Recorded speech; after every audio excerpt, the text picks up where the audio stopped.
let's give it a look. And I also prepared something else as a little bit of a bonus for this. Since we're going to be doing inverted versions of regular stages, someone gave me the idea of, well, if the stages are inverted, I could be inverted too. So this is me inverted.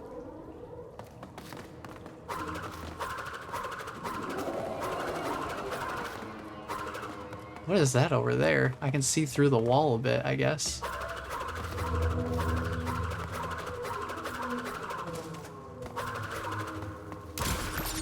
Well, this will be interesting.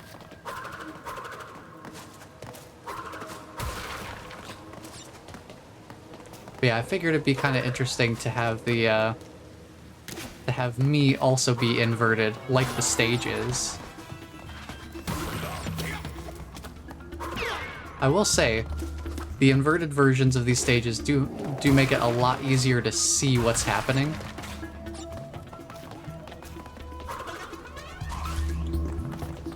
It is so much easier to see enemies and the boxes and such. It's just so much simpler.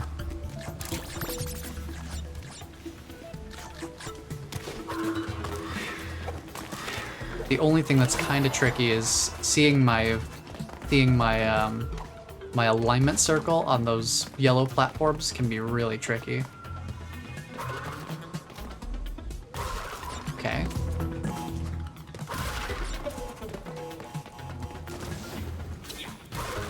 One other piece of information that I figured out when I was looking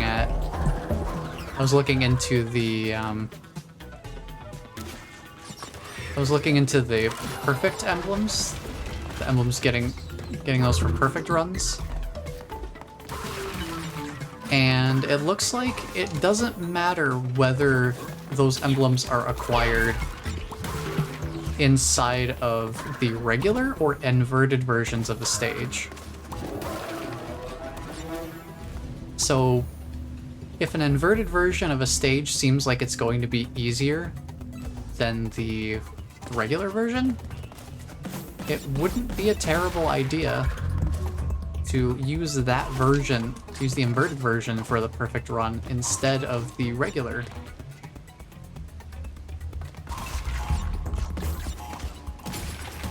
So that could be an interesting little discussion as well.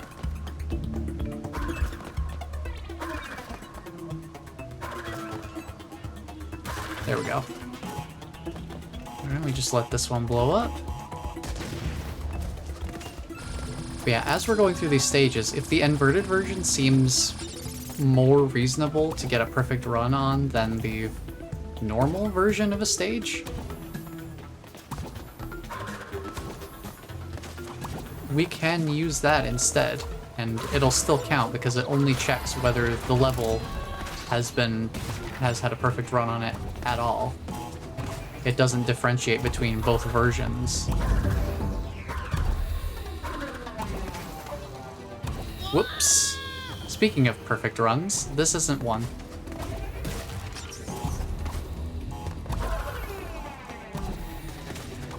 I was too busy thinking about like what order I need to grab these in.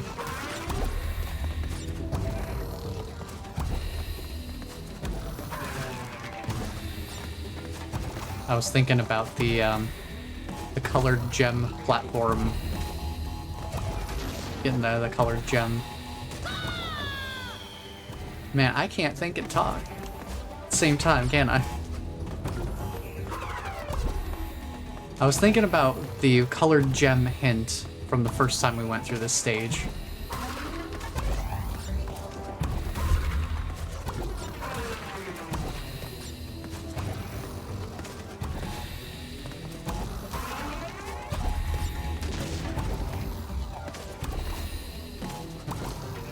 Okay. So that's a good start. Let's go over here. Now we gotta start running. Ooh. This actually looks really cool with the inverted color scheme.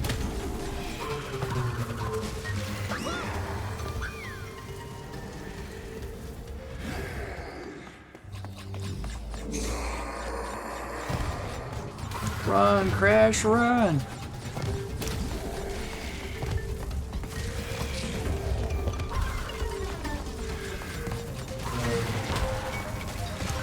I need to remember I can do my little sonar pinging.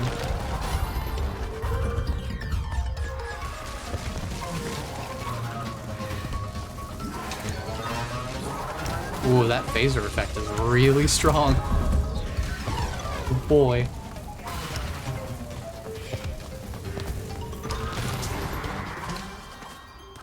Okay. Do another spin so I can see better.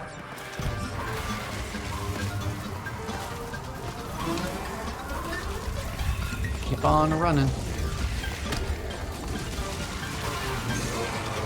Ooh, boy. Ooh, that is a close call. Well, we didn't find the hidden gem, but we did get all the crates and 3 maximum deaths.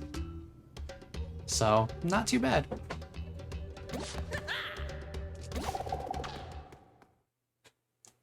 Since we're not in an inverted stage anymore, I can uninvert myself.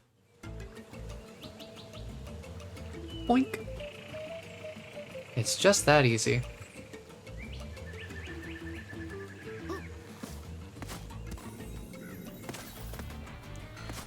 So yeah, I guess we'll have to see how these inverted stages feel compared to the normal ones and see if either way seems better. Because I will say, at least for those first couple of stages, being able to easily and clearly see the boxes and such against the backdrop, whereas sometimes they can be a little less visually obvious. I think the inverted version would be a lot easier for getting the perfect run. Just because the boxes and such are easier to see. But let's see how the inverted version of this goes, because it looks like it's going to be a different visual style. So we have a different type of inversion going on here. So let's see what we can do with this one.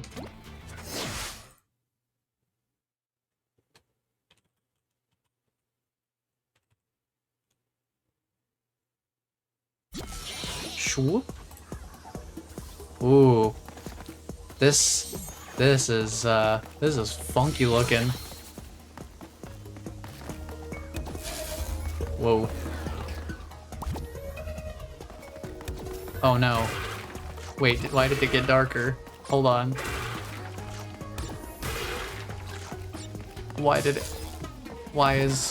the lights flickering? The lights are flickering, man, I don't like it. What's going on?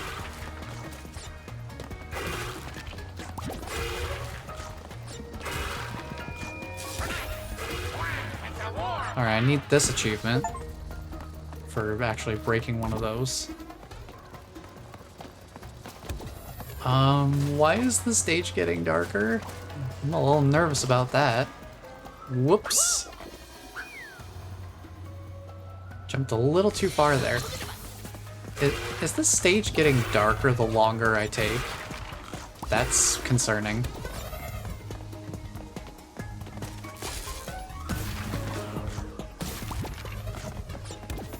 That is incredibly concerning.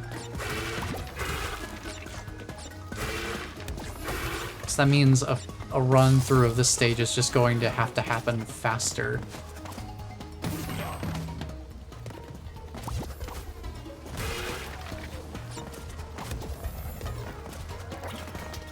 And faster means inherently a little less careful. Oh no. So hitting checkpoint boxes relights up the stage. Good to know. Wait for this guy to go. Nope.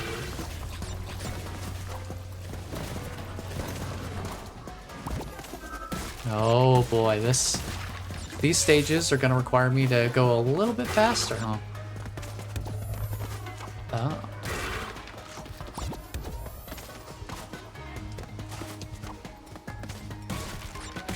Bounce off of these. Little beans.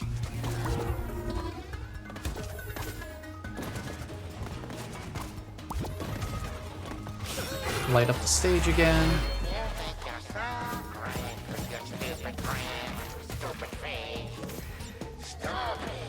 Also, is the level going the opposite direction? Are we going... I'm trying to remember if that's just the general inverted gimmick or if that's like specific to this world's inversions. Because I don't know. Back up, spin down, back up, spin down. Nice. Now I remember this.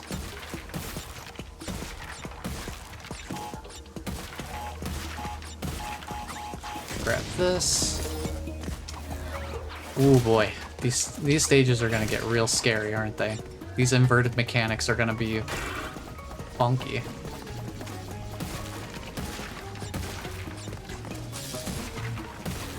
I'm a little scared what the other world's inversion mechanics are gonna be.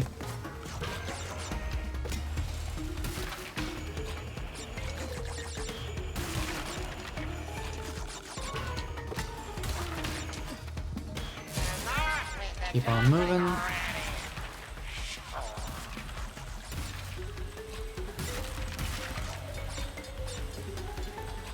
Alright.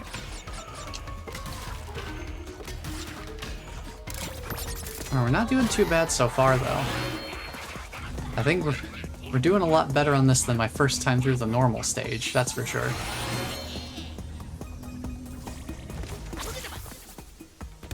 Okay. Get those detonated. Oh, my time spent in a bonus stage is also gonna count against me for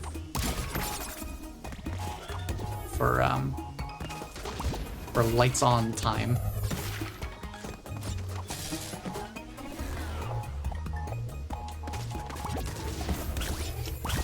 Woof. That was my bad. I mistimed that a little bit. Just a little bit. Let me try that again.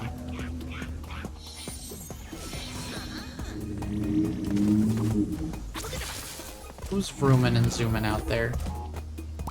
Whoops. Forgot about that being there. What was I thinking?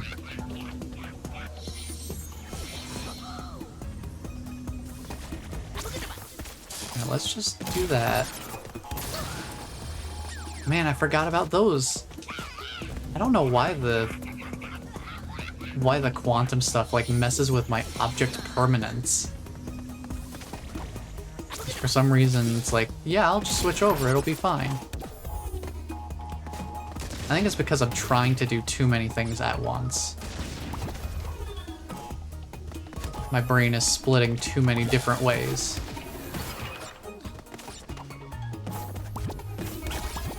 There we go. Get those. Okay.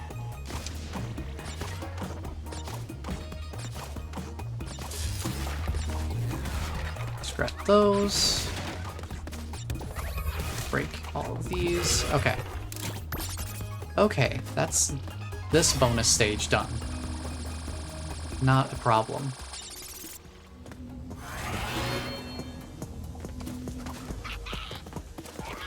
Excuse me?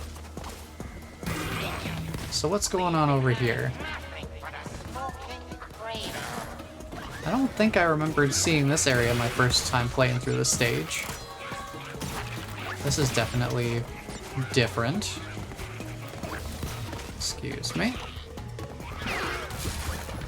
Oh, this is how you get up here. Well, there you go. Yeah, I totally missed that.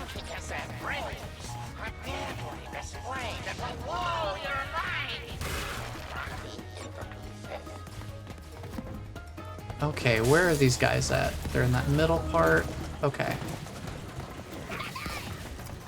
Get rid of you.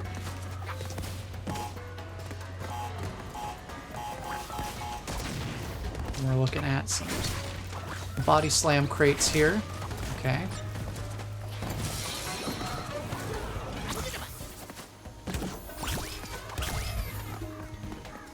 Oh, I think I know how I'm supposed to get up there.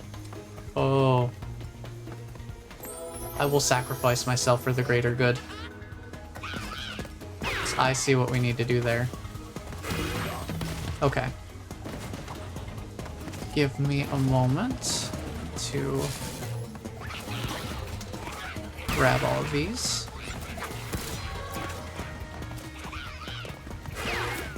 Move out of the way.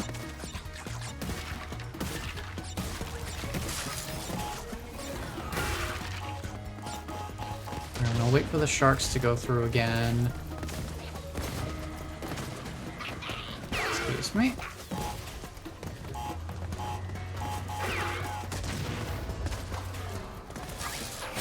Grab all of these. I gotta wait for the sharks because they're still waiting to come back. Okay, what I need to do here is use this to bounce up here. That's one of the crates I missed before.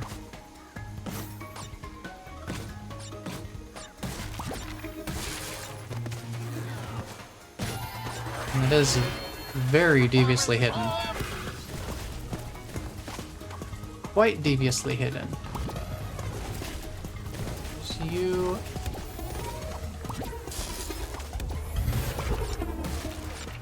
Bounce off of these.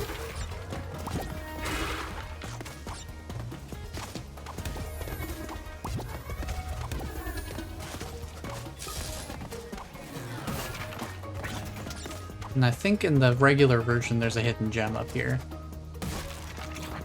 But this is not the regular version, so no hidden gem for us. I still missed 3 boxes somewhere. Boy, these are gonna be tough to get all boxes. But we made it through the stage. So let's move along to the next one.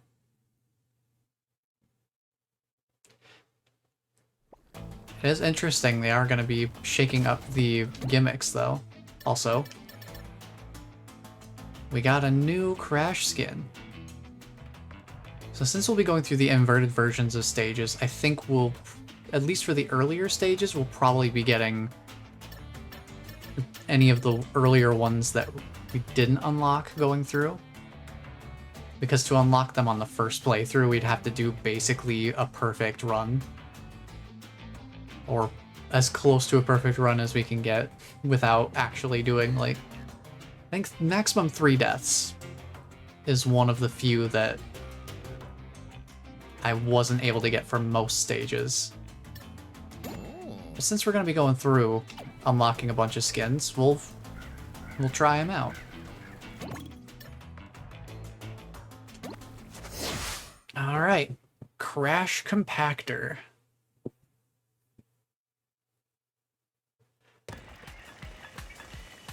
Let's see what we got going on here. It's a pretty interesting skin for Crash. Kind of dig it.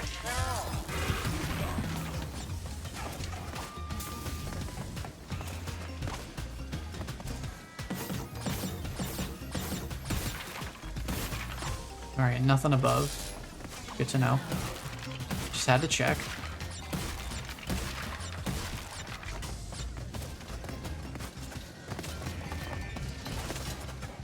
I don't know if it's just me, but the hidden gems in the inverted versions of stages are way more hidden than some of the regular stage versions.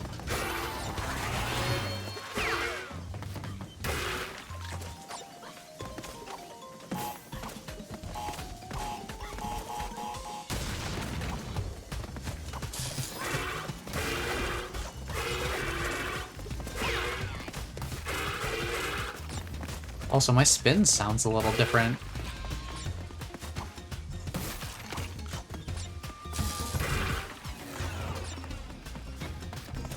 My spin definitely sounds different from what it usually sounds like. It's got a little bit of like a revving to it.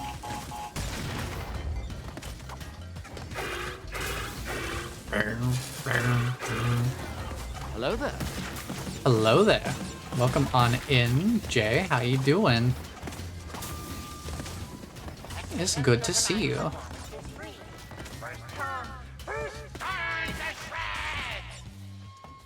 Okay, I had to come out here and grab that. Great.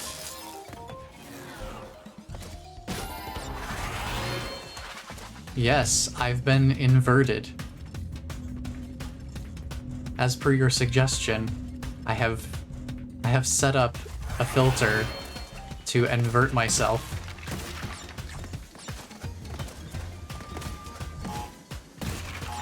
I'm doing pretty good.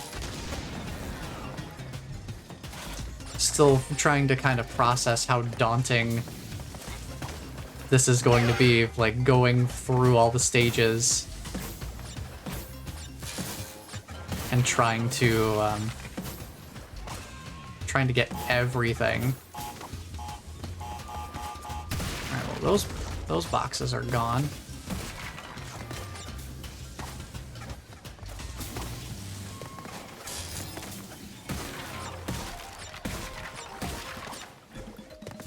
Yeah, I guess that's the other thing we should probably do, is try to figure out where the colored gems are. Because there are some stages where we're literally not going to be able to get everything, no matter how hard we try, because we don't have our colored gems for the platforms.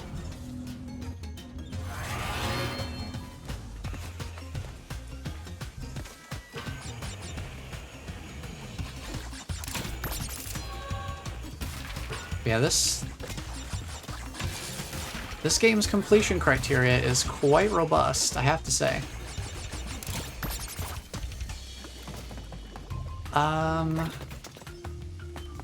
I think I'm gonna take the checkpoint.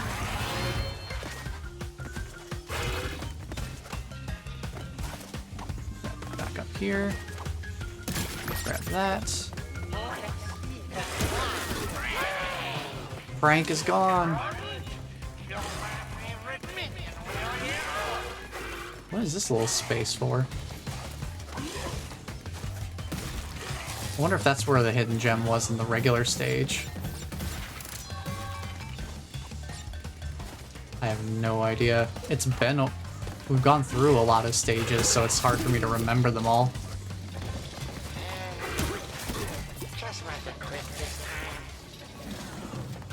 Ooh, this stage is getting a bit darker. And we still have the bonus level to do. Oh, good, they brighten up the lights for the... when we enter the bonus stage. That's awfully nice of them.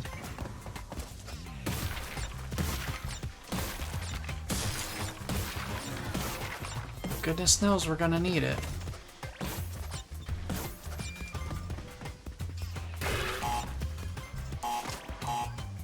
Okay, we can get through here. Go over there. Break these on the way back.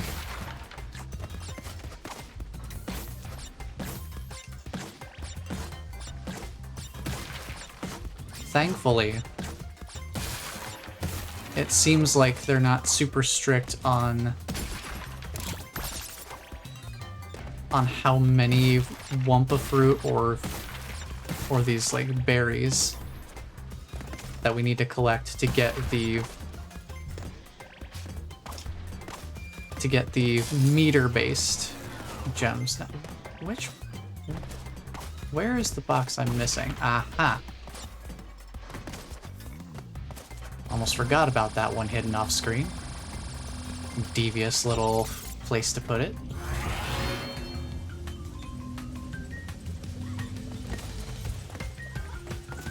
But yeah, this game is definitely, they gave people a lot of content to chew on, for sure.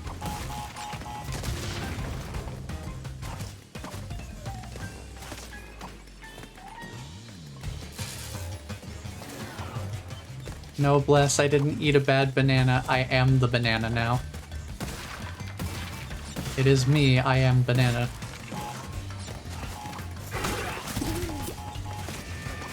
Okay. I'm going to checkpoint.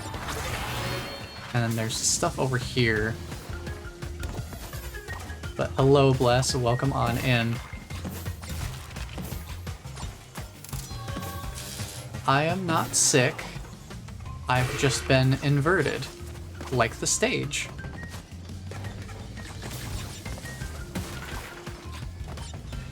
Figured it'd be an interesting way to kind of shake things up a little bit.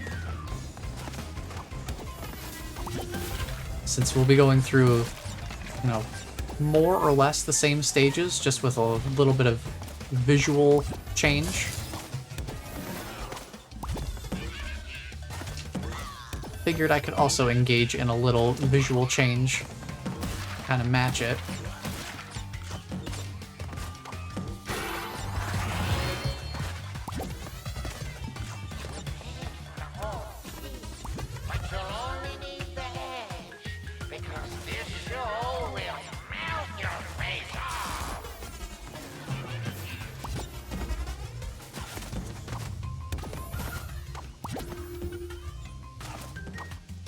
There's our hidden gem. Nice.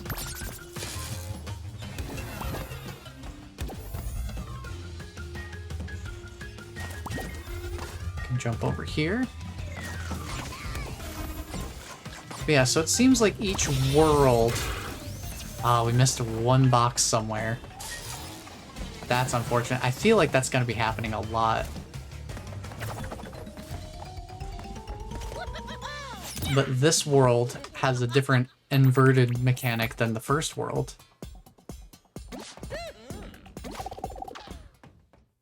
So each world is going to have its own little twist on the inversion.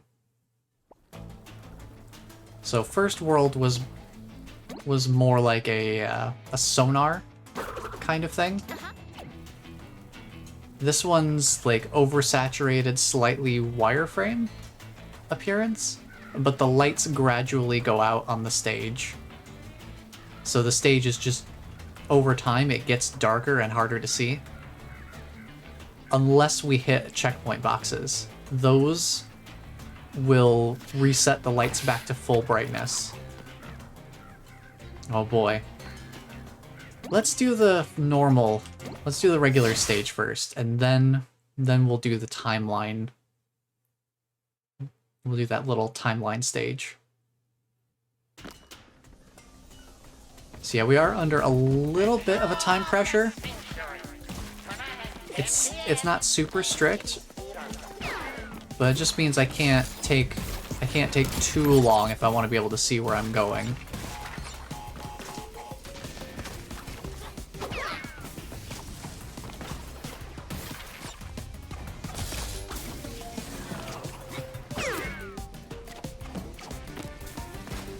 I'm also kind of wondering if we can even get the colored gems in the inverted versions of the stages.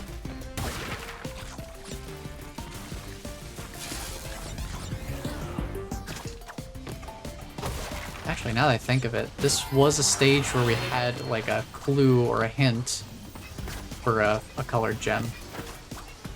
So we might briefly check out the normal version of the stage and just see if we can't decipher what the clue means. Because I remember this stage has one.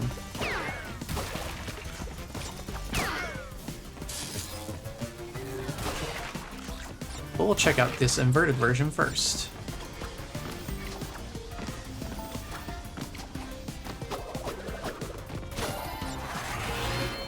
Okay, we've got a bunch of boxes here. And our bonus level, let's see what we got going on in here.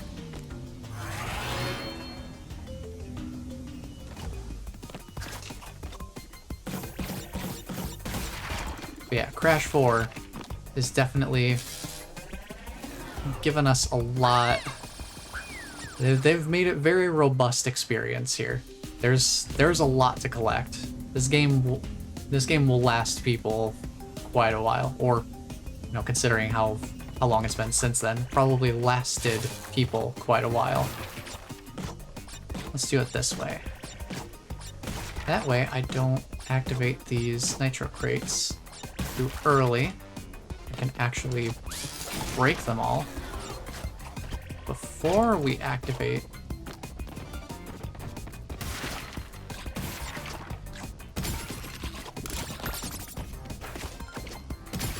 Grab these.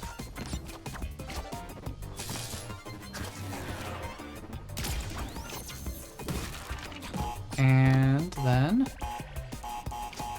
we just let that blow up. Because we've still got plenty of stage left to collect the last fruit that we need for filling up our meter.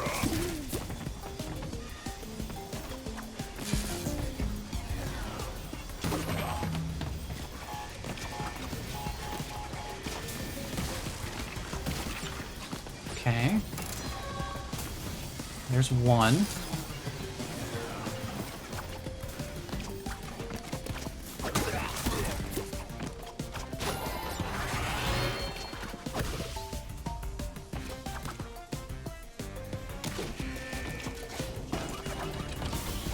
I do appreciate that they decided to do something unique with the appearance of each of the world's inverted mechanics.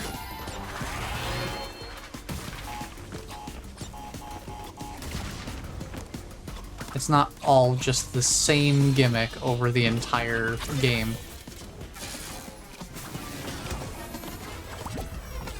They did spice it up a little. Okay, so that one's not solid. I have to go back over.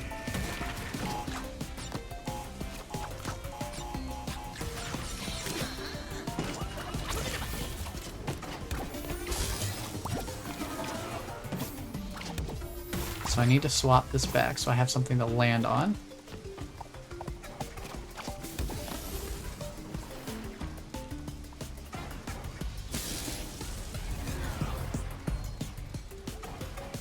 Okay. I just kind of have to wait for this a little bit. So I need that platform to start coming back up, and then I can go up.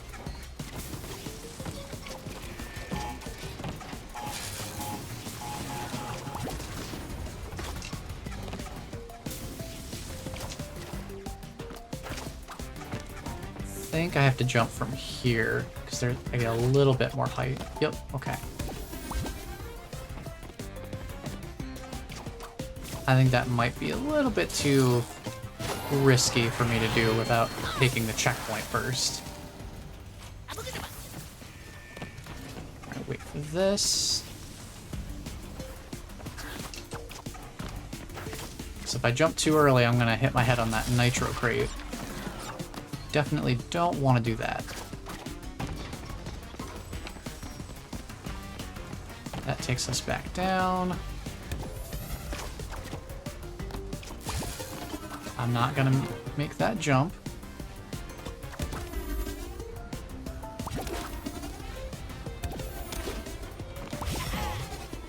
Try not to launch myself directly into the nitro crates there.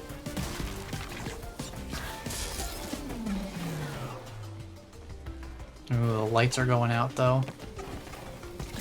The best show you'll ever see.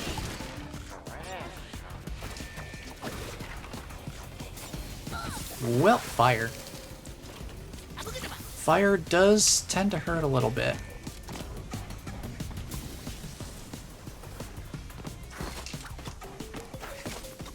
But we get a lot of extra time and sliding off a ledge before we have to jump.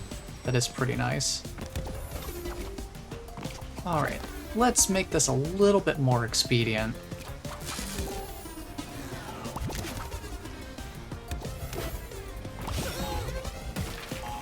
So that we can get through the stage without running out of light to be able to actually see where we're going. I could probably actually make it through there before this thing activates.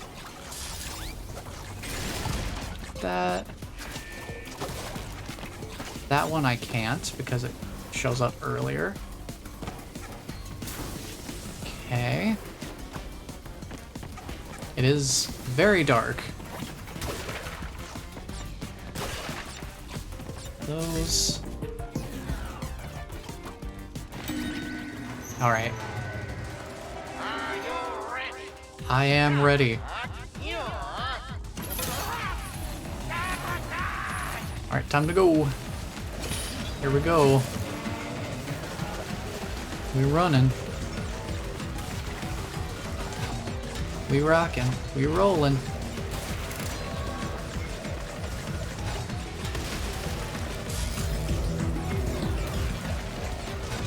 Well, I love the way the music is getting changed up.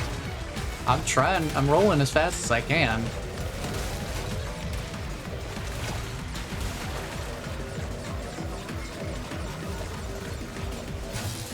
Only so fast I can roll. Alright, take that. Keep rolling.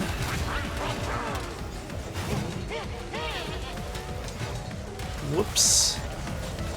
Missed a box. But we'll see if I survive long enough to regret it.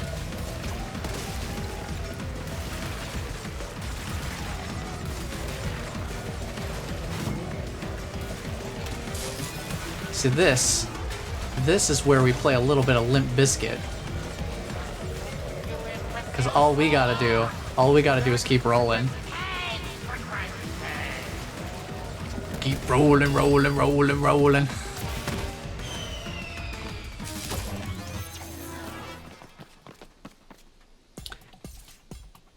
I'm at 4 deaths. I can go back and get the other crates. If we have a shot at getting all the crates, I may as well just go for it. If I was at 3 deaths or less up to this point, I would probably just get that gem. But since I'm already... That ship has already sailed.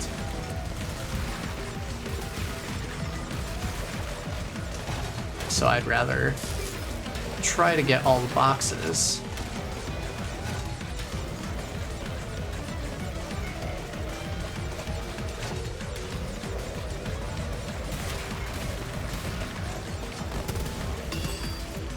So let's see if that... still only at 162? Rip. Alright, well, worth checking. We do have a new skin, though. So we can try that out on Crash. And those stages do get pretty dark.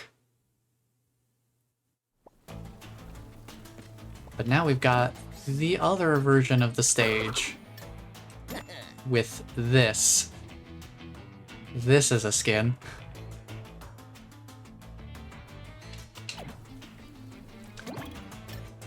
So we'll see that skin once we're done with Tana's part of the timeline stage.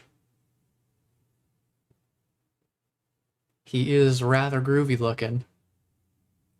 Okay, this place rules. Alright, let's see. Oh, I think I already saw something. Yeah. Unlike the earlier inverted stages, it's actually kind of harder to see the crates in these stages, because they blend in even more. Over here, break these. I know there's that crate over there. Oops. That man was ready. He was ready for me.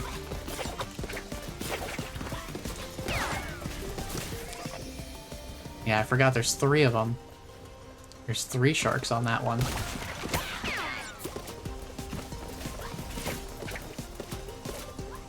I have to be specifically here to get it. Okay, there's 3 of you.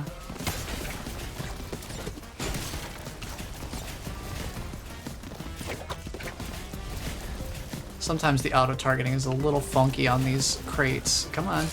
There we go. The lights are going out. I don't have time to putz around.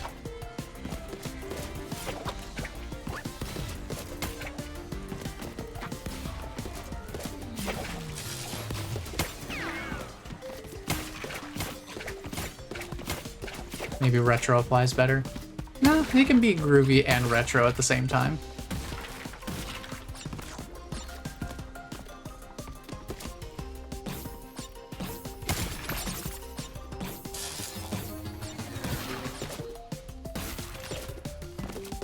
Okay, we handle those. Get the lights back up because it's getting really dark. I was slightly too far off to the right there. Whoops. Again, difficult to judge depth sometimes. Especially when we got a visual filter like this going on.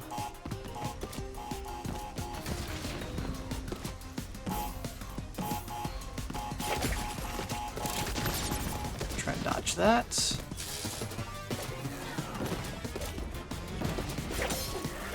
Right. Break those. Break that.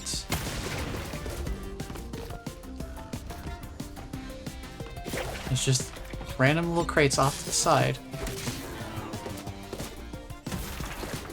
There we go.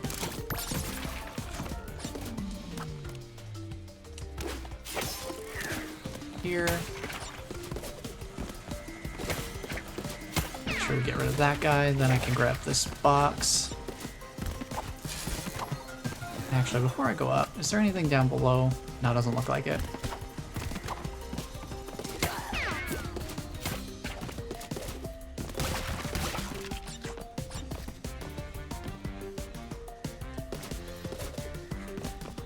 There's this. Where does this go?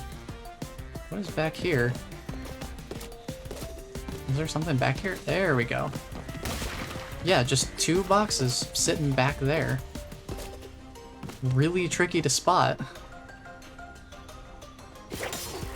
Hop over here.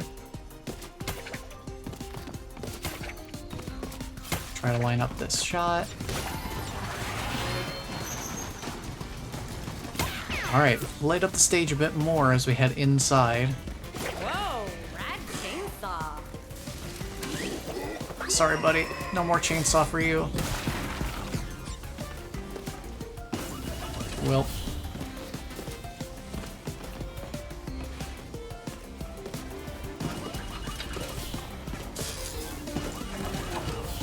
Okay, we got a fill-in crate there. We got a couple fill-in crates.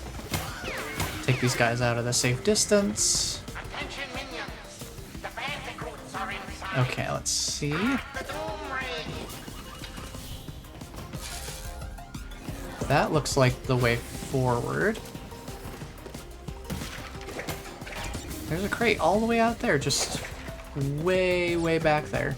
If that thing didn't have a question mark on it, it would be so hard to see it. Can I grab this? I guess I need to jump out to it. That works. I think that was the only one over here. Well, I guess we'll find out.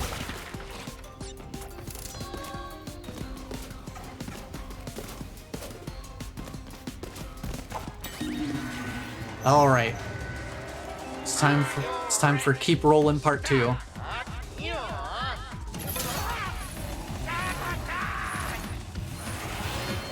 All right, lots of nitro crates here too, so we gotta keep that in mind.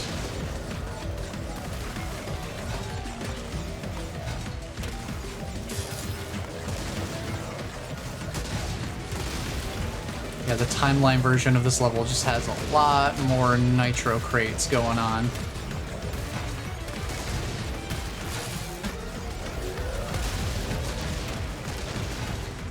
Well, I think he breaks it anyway, so that should be fine. It's not like I can exactly roll the other way. Alright, let's keep going. Run, run, vroom, vroom. Oh, I missed one. But I think he breaks it just by driving through it anyway. It's the only thing we're really missing out on is some of these extra fruits. which hopefully we'll be able to get enough of by the end of the stage to get that third gem. But we'll find out.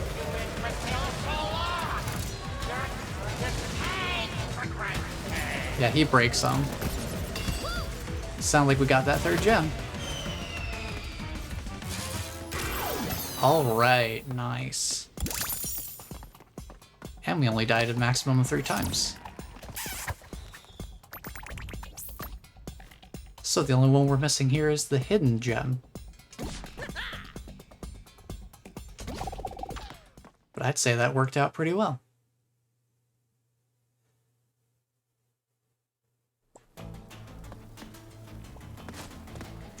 So real quick, I just want to take one look at the clue for this stage.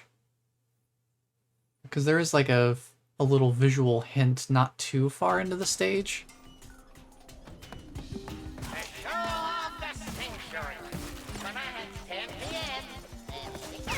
Oh, I don't remember the game looking like this. Feels very bright and saturated. It's this. This. What is this? This feels like the hint right here. And there are symbols like this kind of toward the later part of the stage before we hit the roll cage. I'm trying to think what this would mean. So let's see. We've got, it's the skull with the crown, and it's got streaks to the right of it, and the gem is to the left. So I'm gonna keep that in mind. And let's see if we can find anything in the stage later on that kind of matches that.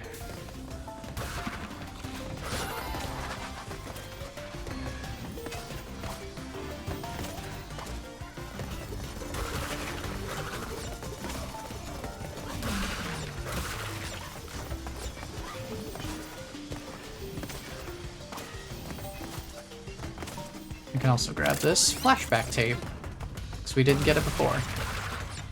I'm not going to worry about the bonus stage, because I mainly just want to see if we can figure out where this gem is at. Excuse me. Just gonna borrow this, thank you.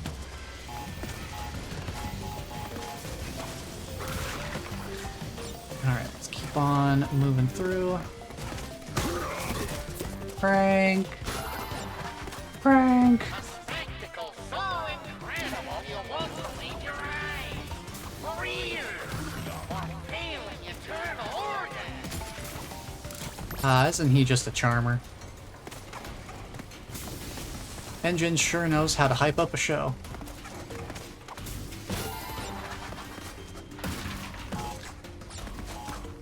We'll just let that break. Alright, so here's this section again. And I'm not going to worry about picking up all the boxes.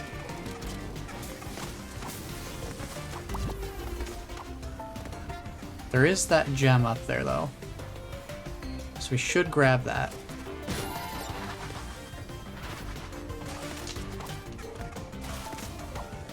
Honestly, don't know why I don't have this gem already. But we can grab it. Just to make our time in this level really worth it. Okay. There's the crown with...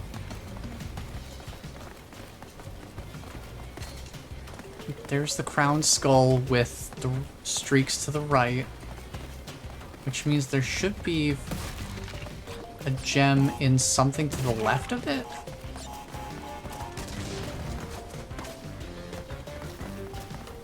Is there anything down below here?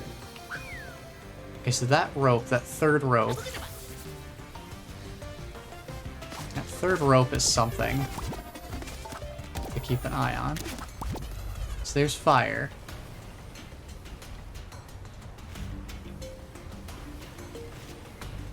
There's like a little fire symbol back there. I'm trying to look around. I don't see anything.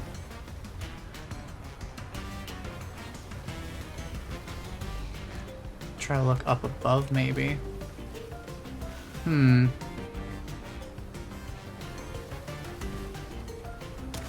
There's another symbol back here. Yeah, it says fire. And fire symbol with an arrow.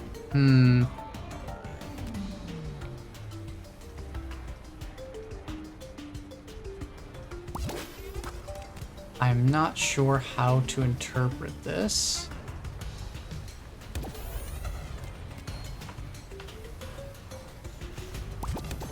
Trying to see if anything major changes here. Weird. I feel like there should be something. It looked like that gem was in some sort of cylinder.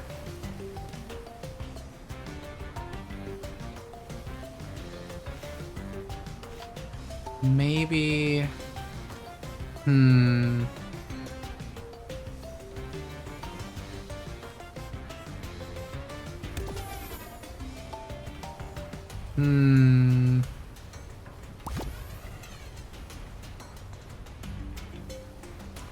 Trying to think what that would mean. Alright, let me test something here. Can I jump into the background? I can't go back. So I was wondering if maybe it was in one of those pipes. But I can't go any further back.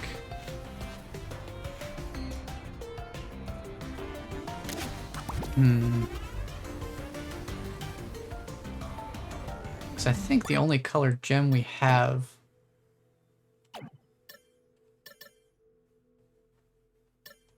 The only colored gem we have is... that one. Hang on a second. Does the level stats show where a colored gem exists? I don't think so. It looks like it only shows the flashback tapes. But it does show colored gems that we have acquired before. So we can at least see that we have the red gem, and that's the only one we've acquired. Is there something to do with maybe jumping above those nitro boxes?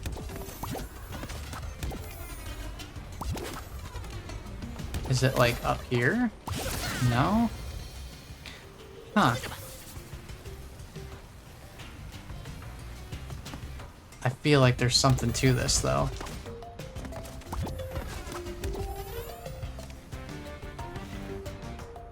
Because this should be the spot. Because that is the symbol.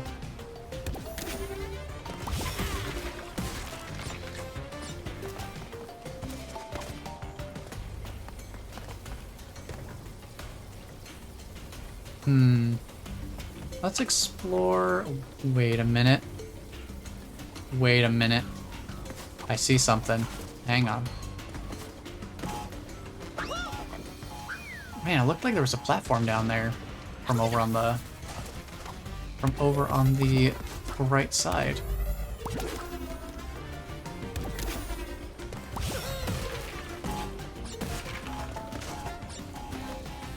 Oh, they turned that into a checkpoint box? Interesting. But yeah, down there, you can see that over in like the bottom left. That looks like a platform.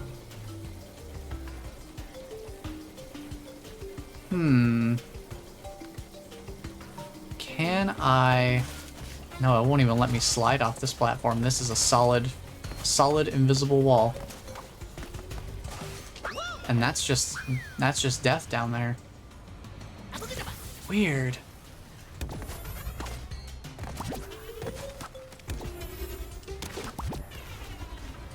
what is it they want me to do here then? Do I drop down from the rope?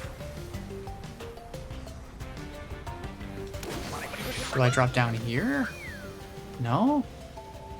Because it definitely looks like there's a platform over there.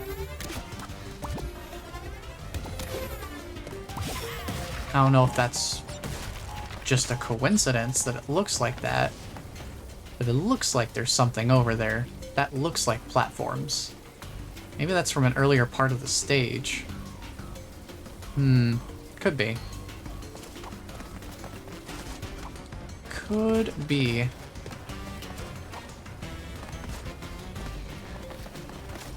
It won't even let me grab the rope. The rope just is stuck swinging this way. Let me backtrack a tiny bit here. So maybe that's from an earlier part of the stage.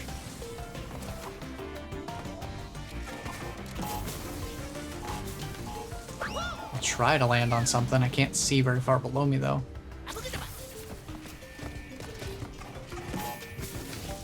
From here I wish I'll drop straight down. I can swing back this way.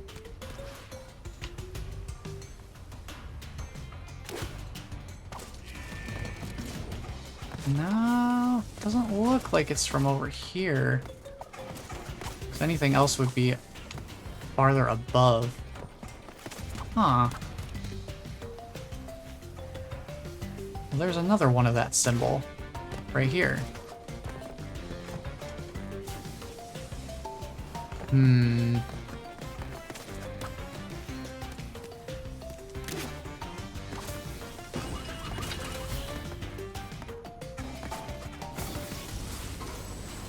Huh. I'm not sure what to make of this then. Is there perhaps another one of that symbol further in the stage? Because maybe... Do you think they're just referring to that hidden gem? Because there is something that looks kind of cylindrical up there where it was. If that's the case, then I wonder why that got a hint. Because I thought the hints would be for the colored gems. The best show you'll ever see. But I guess we'll see if there's any other ones of that symbol later in the stage.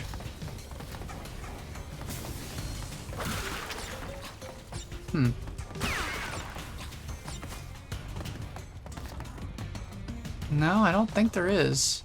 Are you ready? Start your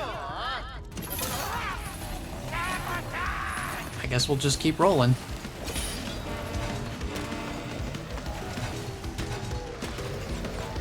Crash does look supremely cool rolling in this roll cage, though.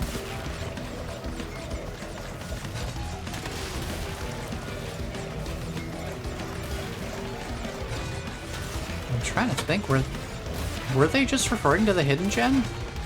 Because I don't feel like a hint was really necessary for it, per se.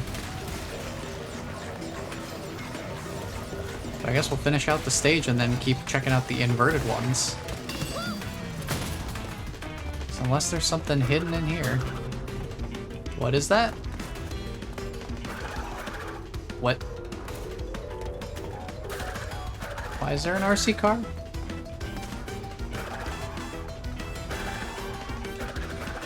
What is this? Oh, what? Okay, what? I wasn't expecting to find anything there.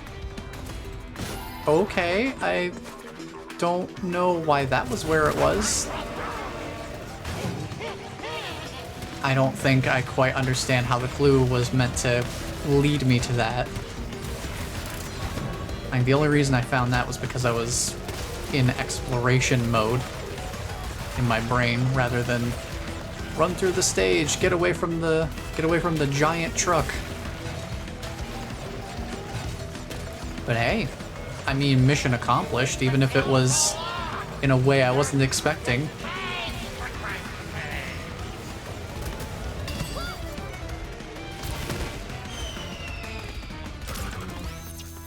So we got that, and we did get the hidden gem as well.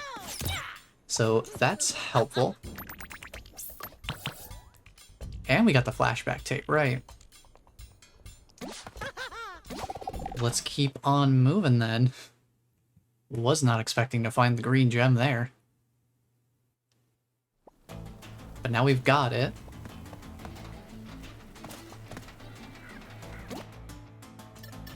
Alright. Coco now has her own version of the groovy retro.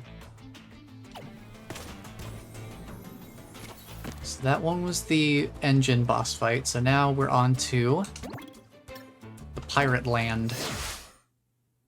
And we're gonna have our Dingodile stage as well. That ought to be fun. Okay, what's the inverted mechanic for this world? Oh. Oh. Partial film noir. I see. Oh. Are we playing Splatoon? Whoa. That is cool. These are awesome effects. This is something. Our slides and our spins just shoot out a bunch of color everywhere. And the filter on the music, changes depending on how much color is in our surrounding area. That's really cool. Man, they did so much cool creative stuff with this game. It's insane.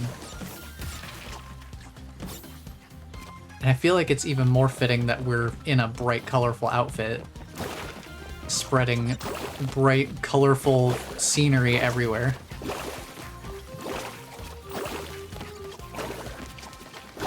That is super cool.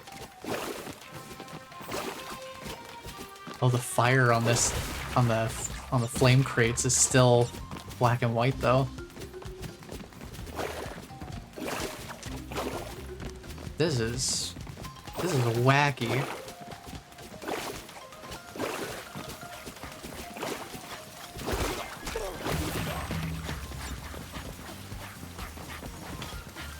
Let's rope up there. This is awesome. And the checkpoint box sends out a big, it's like a huge burst of color. This is really cool. I love it when creative stuff like this is done in games. Like, I was not expecting this. I also do love player interactivity.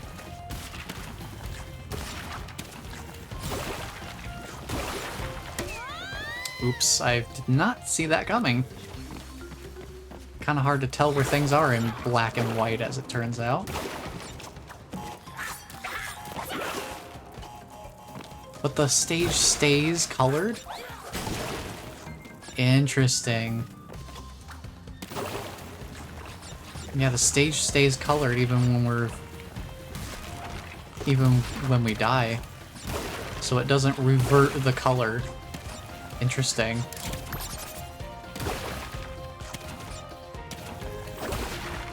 Over here.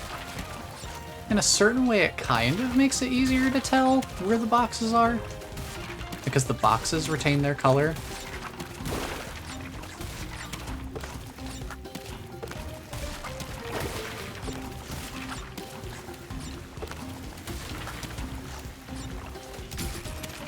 But boy, these on-rail segments still require a lot of my focus just to keep up with things. Thanks for opening the way, Dingodile. You're a real pal.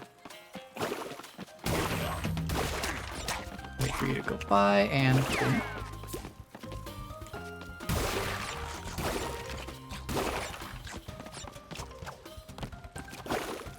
This is a pretty This is a pretty crazy effect. Let's see, so... those crates are the last ones I would need to backtrack to.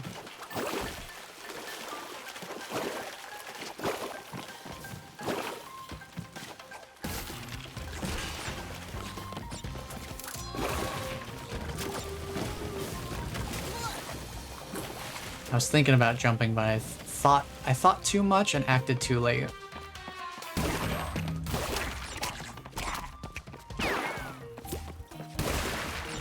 So those flame crates I was kind of wondering about.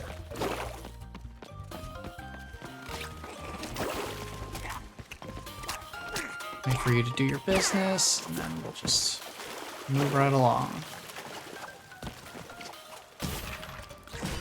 Ooh, those color splashes do make it kind of hard to see for a moment afterward when we break one of the crates open.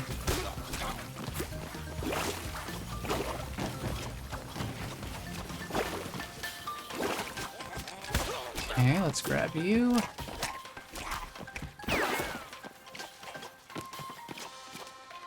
I'm gonna hold off on getting the checkpoint crate.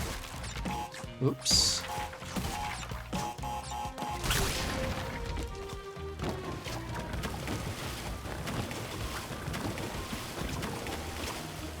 Ooh.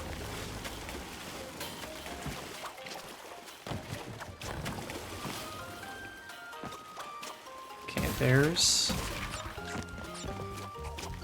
these. That's as far back as we need to go.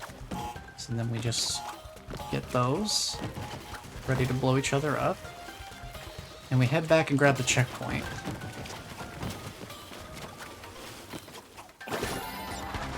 And those split paths are a little bit scary for me sometimes. Just having to navigate backwards when there's very little capability of seeing. Oh, interesting.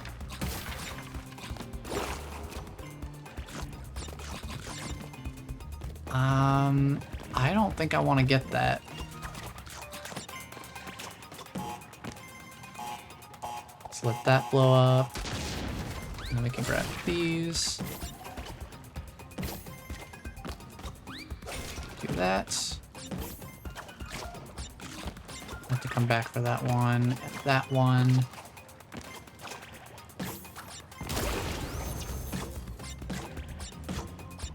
We'll keep that one there just for the moment. And we'll grab the final box on our way out. Perfect. Also, bonus stages stay in the black and white. They don't get colored. It's interesting.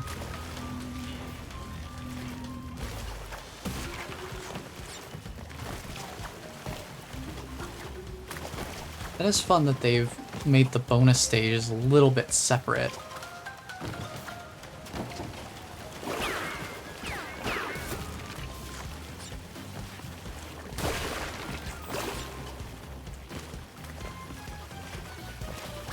This is where the hidden gem would be in the normal version of the stage.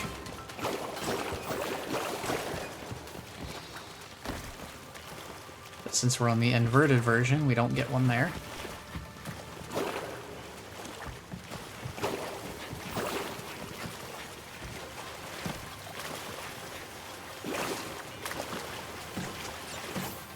Nothing above me here. Good to know.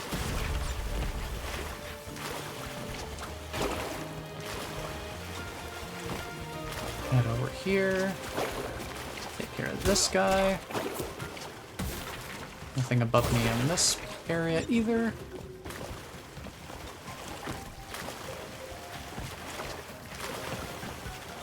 There was the area down and to the left.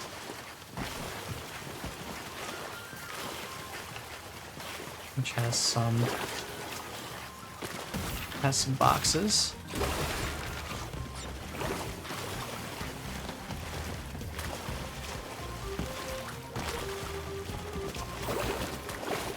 I do like game mechanics that are like this, that have a lot of inherent player interactivity.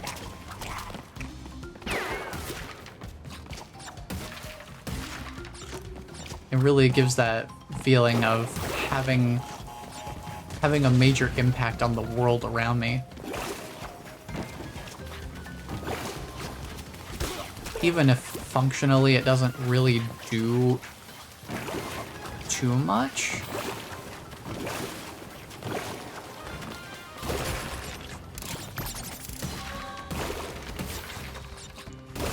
It's still pretty cool to have some things like this.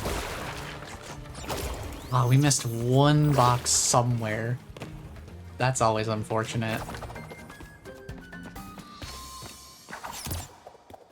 You can see where the edge of our influence ends right there.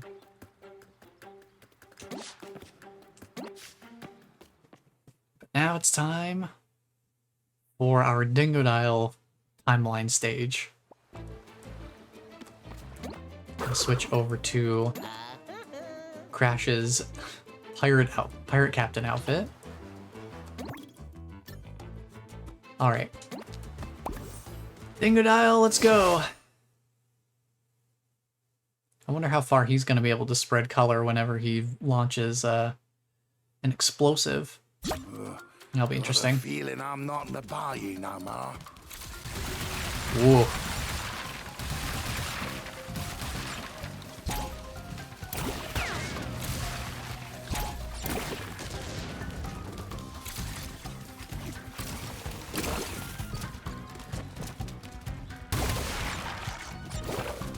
Looks like his hover also gives off some color, which is interesting. That out of the way. Get the nitro out of the way.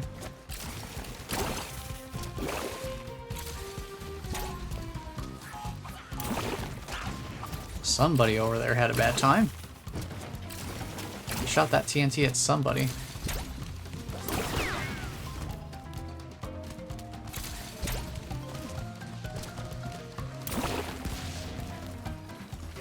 No worries about these guys.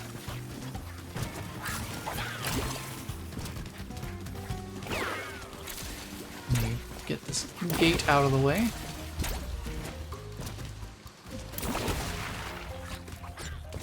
Let's grab all these.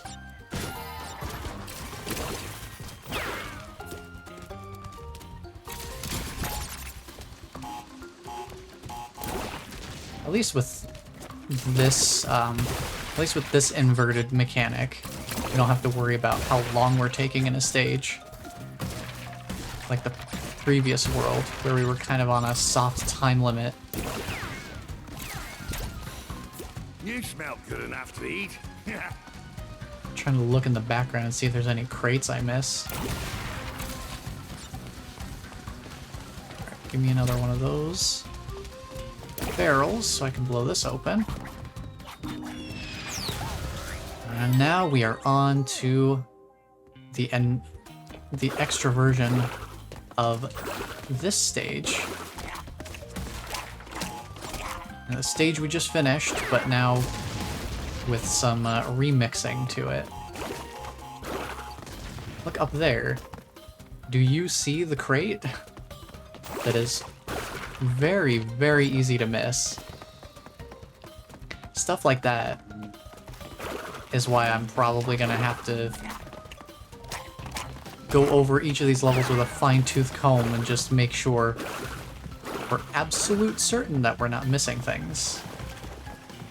Because it is very, very easy to miss things. Let's see, so there's Flame Crate and the TNT there. Just trying to get a sense of what I'm gonna be tackling when I make my backwards platforming trip. Whoops. My spacing on that was just a little bit short of where I actually needed to be. Oh man, he dunked the barrel on me. The man dunked on me.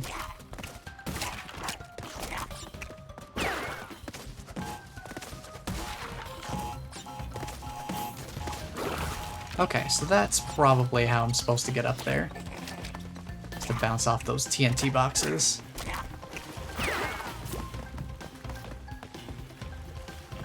Alright. You and you.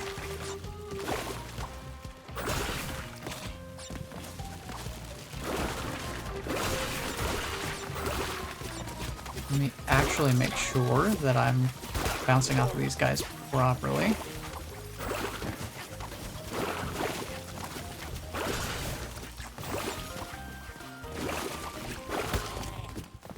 No reason to really mess around too much with this guy.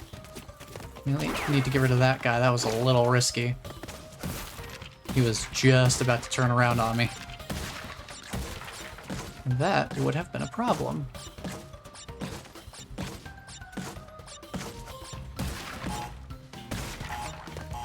Grab that. Uh-oh. Yeah, I was worried that was gonna happen. Once those platforms start falling down, I don't really have an option.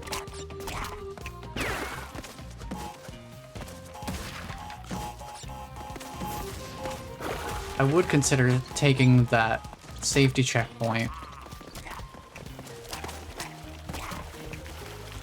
Then that means we have to make that backtracking journey every time if we ever actually end up using that checkpoint.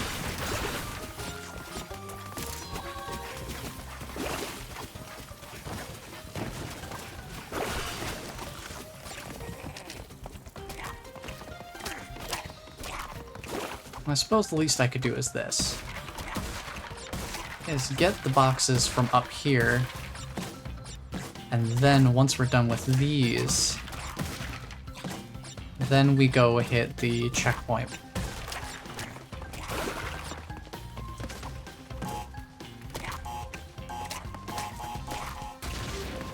Then we hit the checkpoint, and that way we have a little bit of insurance. So yeah, this thing goes too far away for me to comfortably reach it.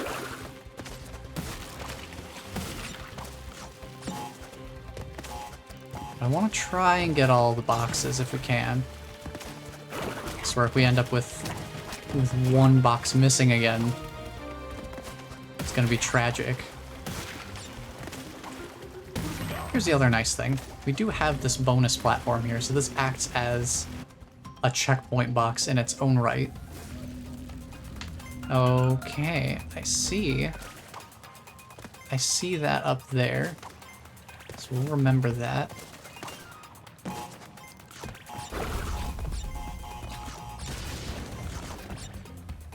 Okay.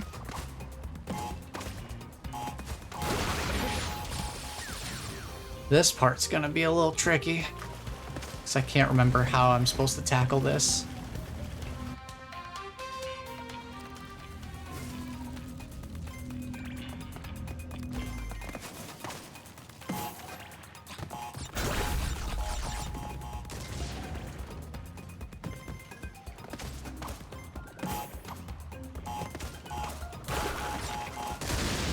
See, I need to be able to get over the top of that stack before it explodes.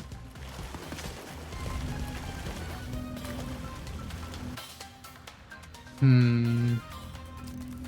I'm not sure I remember how to do this. Was this one of the ones that I maybe skipped because it was giving me trouble? That wouldn't surprise me. This one definitely seems like a toughie.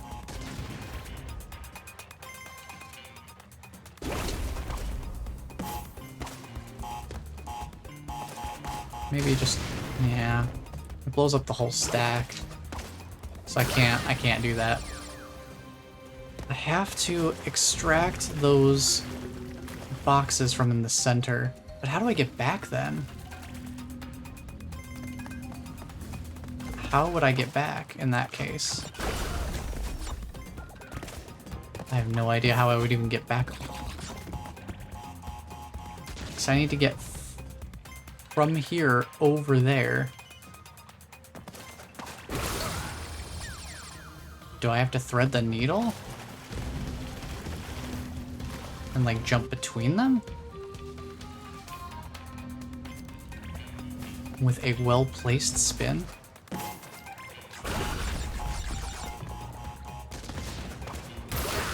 No, that doesn't seem like that would be right. Man, I just don't know how to tackle that one. I just honestly have no idea, so I think I'm gonna do the same thing again and just leave it behind.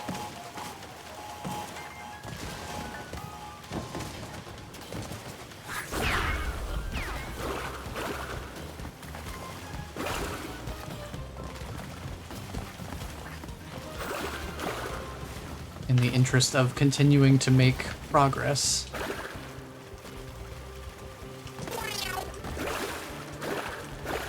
Thank you for the task, Meow. Much appreciated. That was a bit of a toughie. Some of these bonus stages are... They're real thinkers.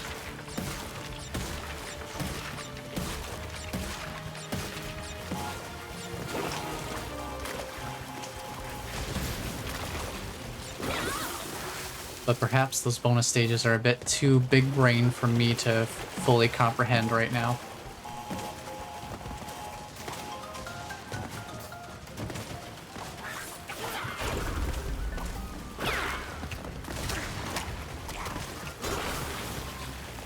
Okay, take care of this stack. Go over here. Grab these.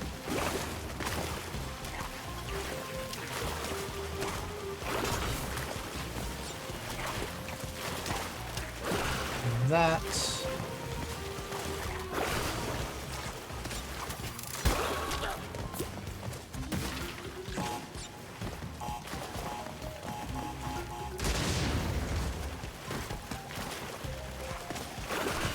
Well, I appreciate you saying so, Bless. But yeah, some of these bonus stages have really, like, they're gonna require a bit more trial and error than I think I'm fully prepared for. So we will probably be coming back to those. I do want to try and experience all of the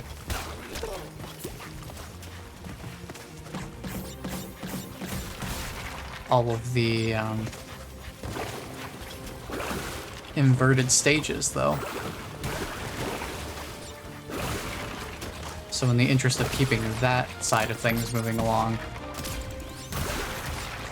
I don't want to get hung up too long on something that's gonna be, you know, a lot of trial and error. Well, that's another level complete. And we did unlock... We unlocked Coco's pirate skin. So we can check that out in the next stage. After this one, of course, because it's time for... It's time for Tana's actual normal stage. Not even a timeline stage.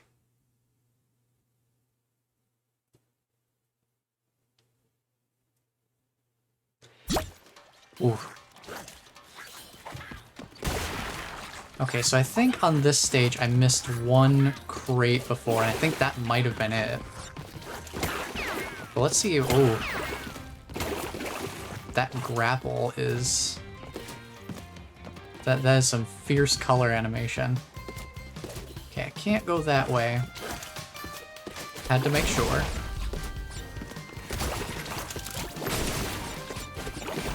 Break all of these.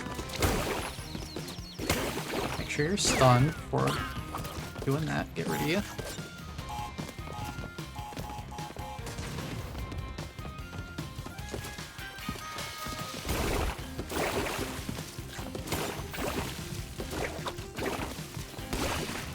Now that I think about it, maybe it would be a good idea for me to start getting an idea of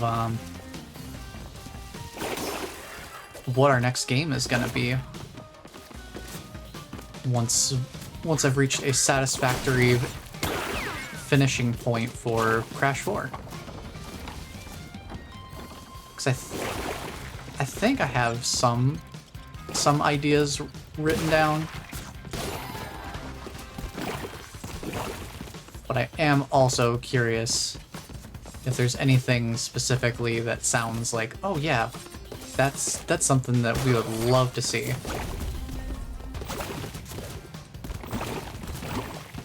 Grab that.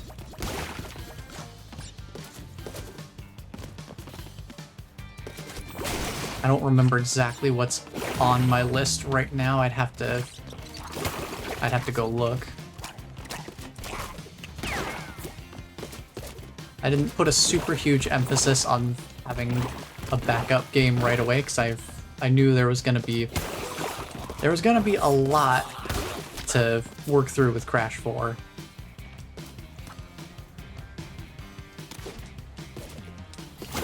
Ooh, I made that jump without using the hook. That was a little sketchy. Can I... From there I can hit it, okay.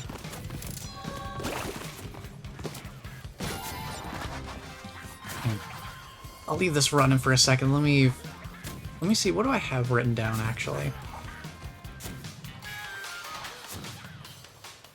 Let's see. Where is it at?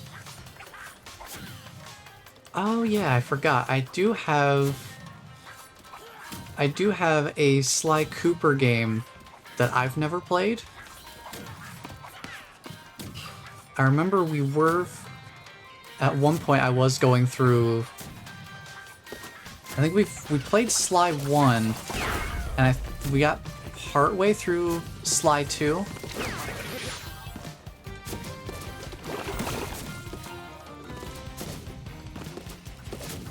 Ooh, that is a hidden gem. Hang on. Can I reach that? Can I use my grappling hook to hit it? No. But yeah, I never ended up finishing Sly 2 on stream. And that also means that we have Sly 3 that I haven't streamed yet. But the game I had in mind was... What is it? Sly 4, Thieves in Time.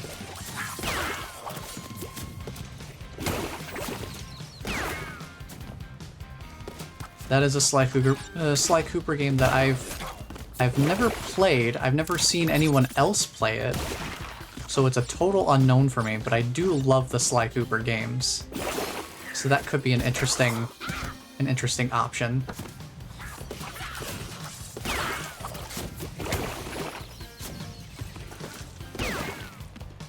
But I do have a couple of other oddball games in there that I wasn't entirely sure about. I think one of them is Sphinx and the Cursed Mummy. And that was a game that I found fairly interesting when I was younger, but ultimately I think the game was a little bit too complex for me to really fully grasp at the time that I played it. But it's a pretty interesting game.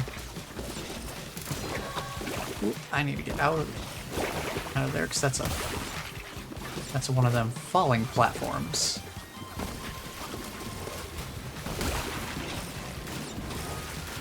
Okay.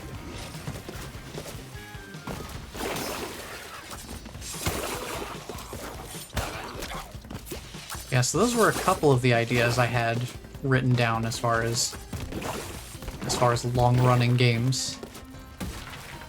If we want to do shorter form stuff, Deceive Inc. has received a lot of updates since the last time that we played it on stream. And it sounds like it's got a lot more of a stealth focus now. So a large part of the best way to play has shifted greatly from just being who's best at the gunfight to who can actually, take advantage of some of the spy mechanics. more effectively. So that could be interesting.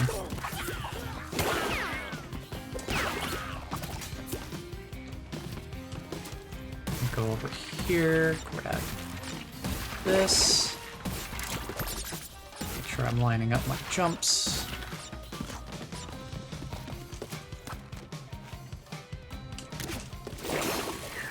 Zip over here.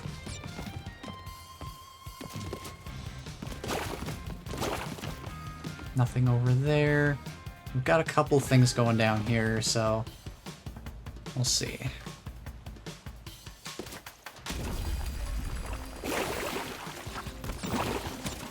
Eyes on target. I missed one box again.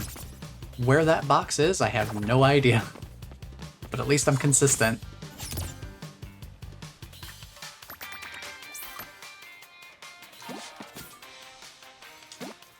Let's keep on moving on.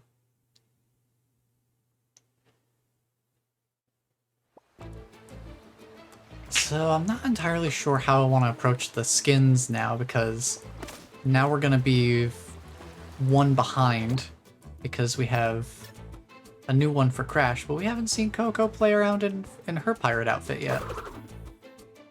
Before we get to the artiste.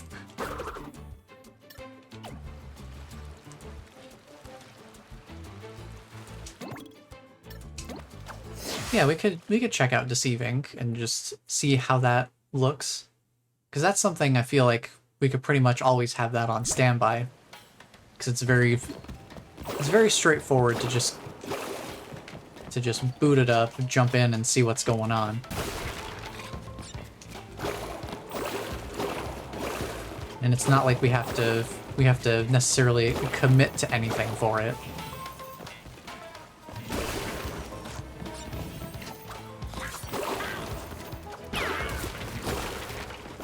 So yeah, whenever I do something that is a bit more of like a long-running game, like when I was playing through Sly 2, I do feel kind of bad whenever I end up not playing through the whole thing.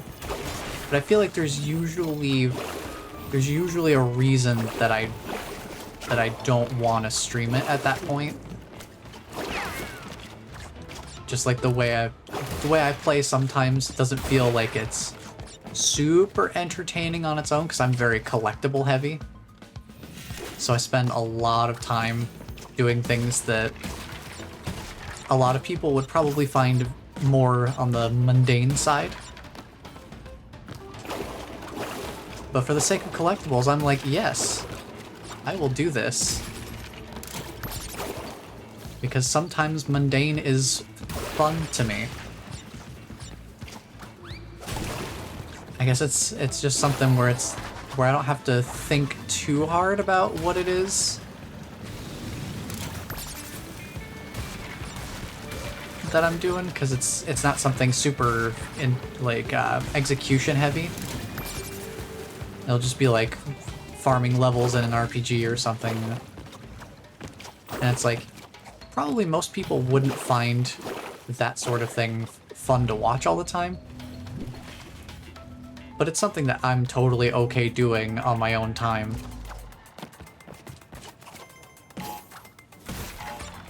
So having something like Deceive Inc. where it's just like match to match can be different,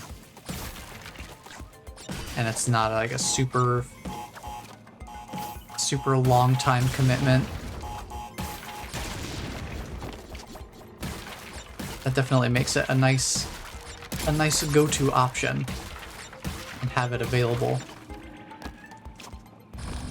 On that note even, I probably could also do, like Fortnite solos or something. Same kind of thing there. It's simple and straightforward enough that I can just jump in and do stuff. Well, missed the box. Well, that problem got solved real quick.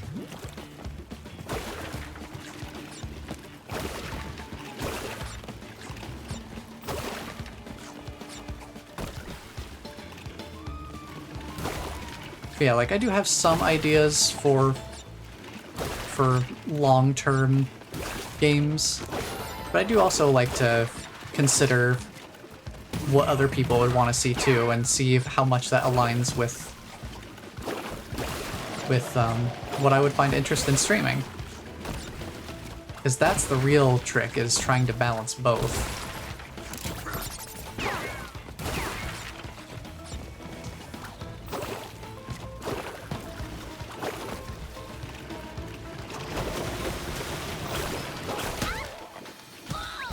Because like part of the reason that I stream in the first place is to you know, share fun with everybody. So ideally, I'll be, you know, engaged in games that multiple people enjoy and not just me. So I do understand and respect the value of having both sides of it.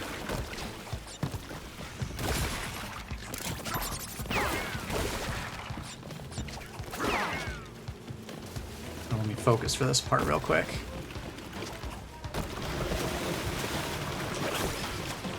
Oh, missed that crate.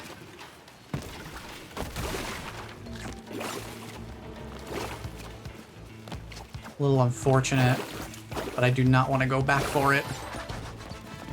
Because that's one of those sections where if I replay it too often, then it starts to like actually hurt my eyes. Just because of the constant fast movement in a single direction.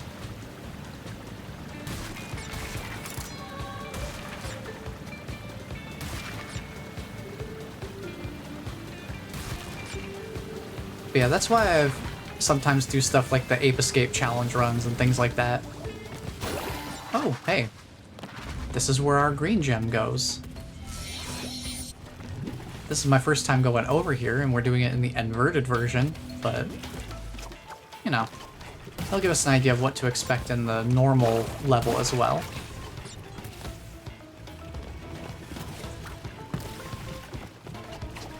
I figure sometimes having the little bits of bite-sized content in between kind of helps to shake things up a little bit.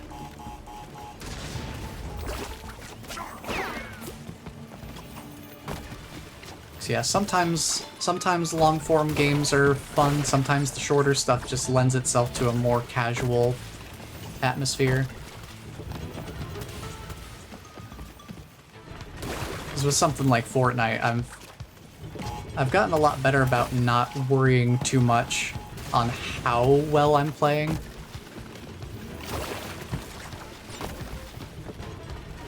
Because that just leads to a lot of undue stress for me, because I'm not trying to be the best, so I don't know why I should spend the energy trying to be the best if that's not my end goal, right?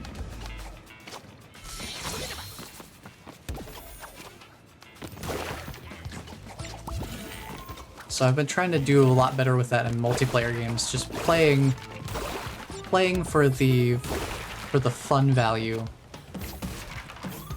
rather than trying to do anything specifically for competitive value, I guess.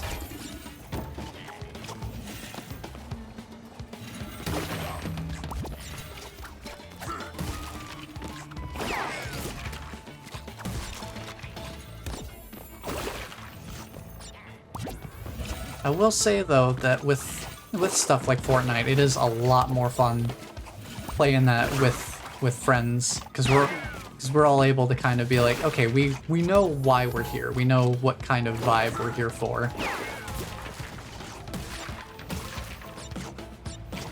When I play solo, I tend to be a lot more like, there's a reason when I play alone that I usually only play specifically solos. I don't solo queue into, you know, squad modes. Because it's like, I don't want my mistakes to be messing up what other people are looking for. Though honestly, that's possibly something I should look into with Fortnite is it has the looking for group system in it. I can specifically have the tags where it's like, oh, I'm playing for fun, or things like that. So that might also be something to look into.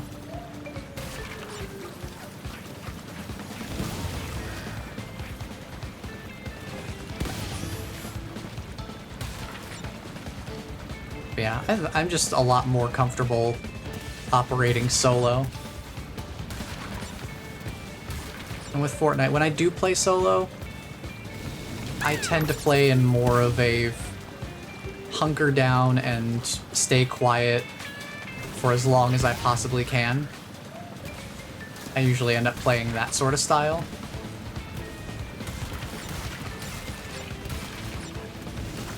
But for streams, I probably would be trying to, drop into more active zones and getting into more fights and things like that.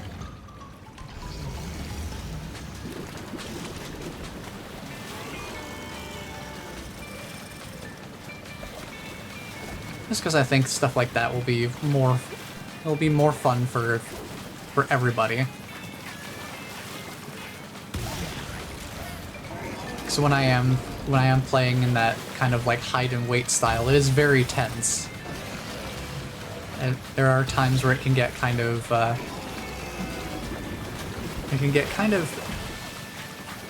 tricky to maintain my composure because there's just a lot happening.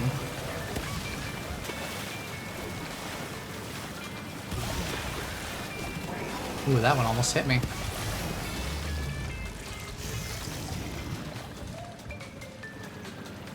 Oh yeah, that's another thing too. I've recently restarted yet again Monster Hunter World with an intention to actually get farther than, the second world, like the second area of the entire game. So that might also be an option. It is definitely a time commitment, considering that the time limit for any given mission is 50 minutes. 50. But definitely another option that I would be willing to put out there. So we got another skin for Coco here. We'll check that out in a while. Let's see, we've got this. All right, new world, new inverted mechanic. What are we working on here? Oh. Ooh, this is interesting visuals.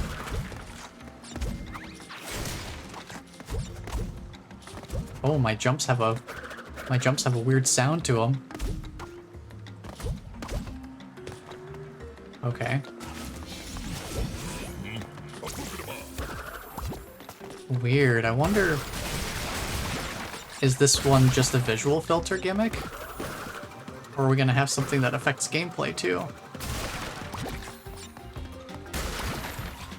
Because so far this looks pretty cosmetically based.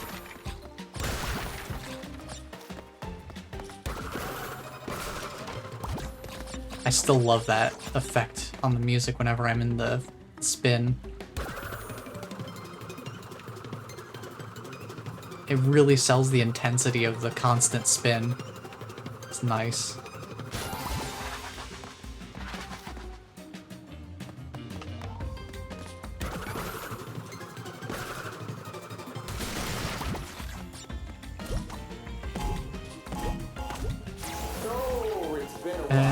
No thank you, Embryo. I'm gonna just keep on moving.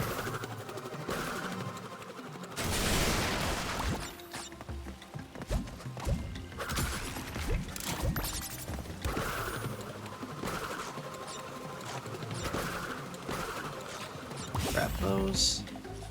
Are there any crates off to the side there? No.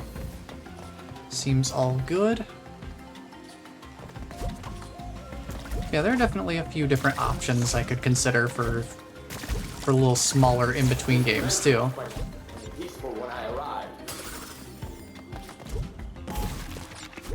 this. And it's a lot easier to see these guys in the background now. Couldn't really see them super well before.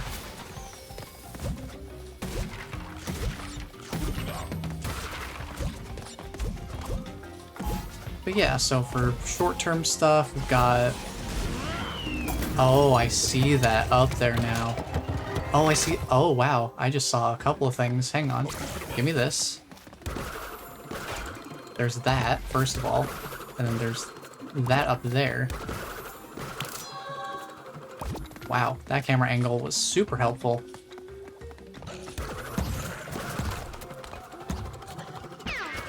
I guess I have to hit that guy from the other side. I can't attack from the front directly.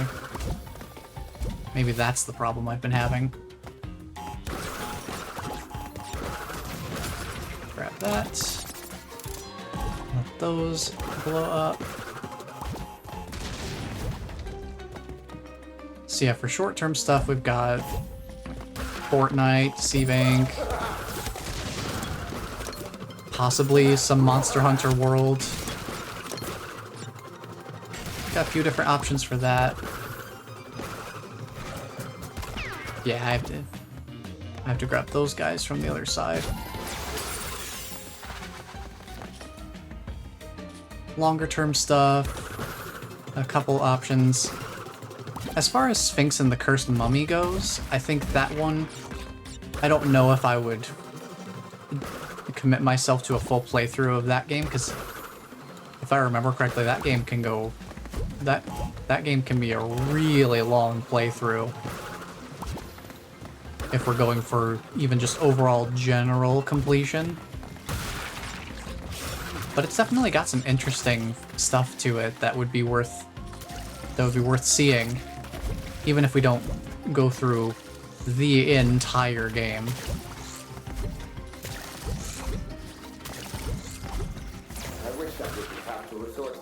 So that Sphinx and the Cursed Mummy would probably be something that's a lot more of a explore and just kind of experience its general vibe and some of the cool stuff that it does. But I don't know if we would get to the end of that game.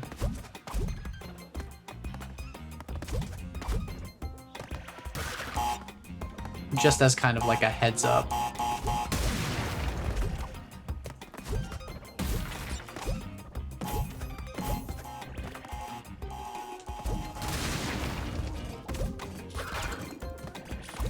Sly 4, I definitely would play through the whole thing.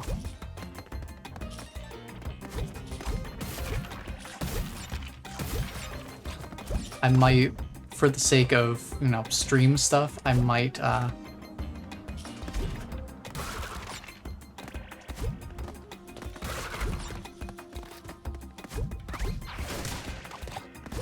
make it a little more, streamlined, not try to go for all collectibles, because there are a lot of collectibles in Sly games.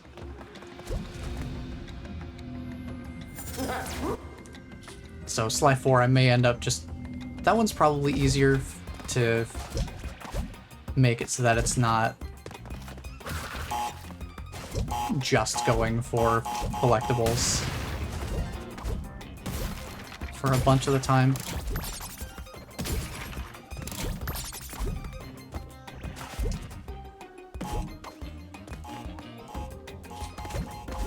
Yeah, I'm trying to think if I had anything else.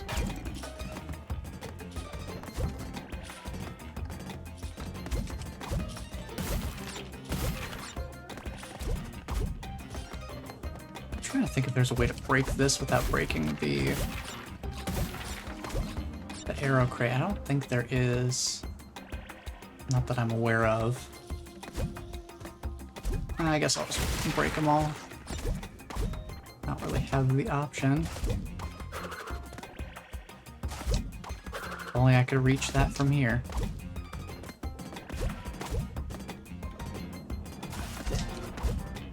I can make that jump though, so that solves that problem. jump over those. Nice.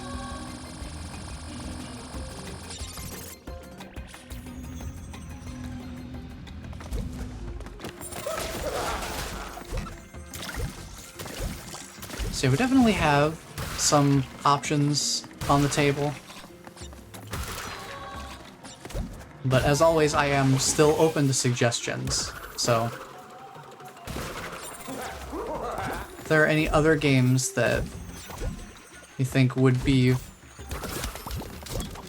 a an interesting inclusion into that list of ideas,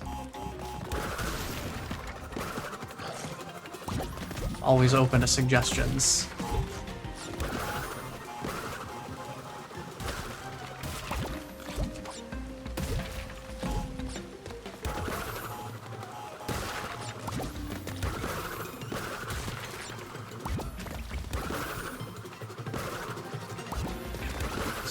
Jumps here. Alright, let's see. Did we get all of the boxes? We did. Nice. How delightful. We actually managed to get one. Ooh, wow. We actually did a perfect run, too. Awesome.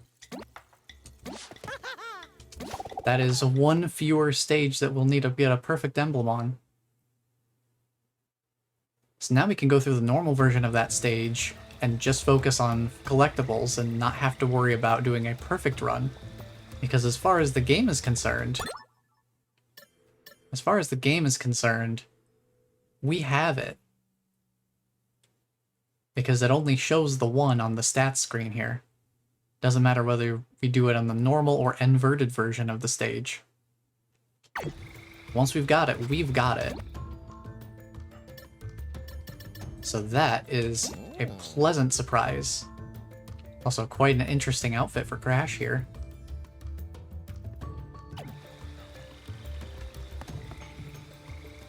Alright, we need to swap over to Poco. And we'll do our Tana timeline stage. So it looks like the inverted versions of these stages are just going to be a different Reminds me of visual Neon style. Dawn, minus the kaiju tanuki. Oh yeah, I can just attack those guys normally. Awesome. Okay. That. Well, thankfully that didn't kill me. Not sure how, but thankful that it didn't. This is where the hidden gem would be in the normal stage.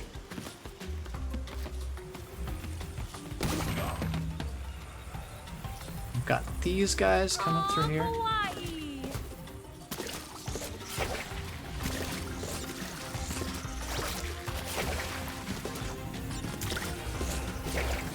That. Keep moving.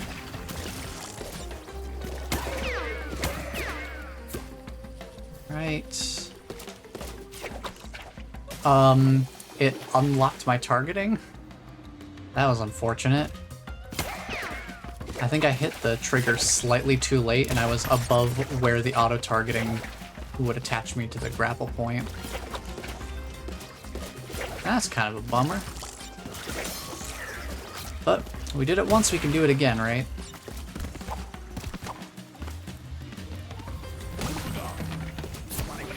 Well, that's one way to get through. Use that to stall for time. I need to stall a little less. Perhaps.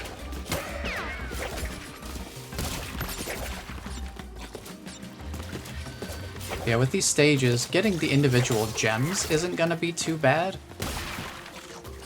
It's getting the perfect runs that's gonna take the most time. Because the perfect runs are going to be getting all of the boxes and getting through the stage without dying a single time.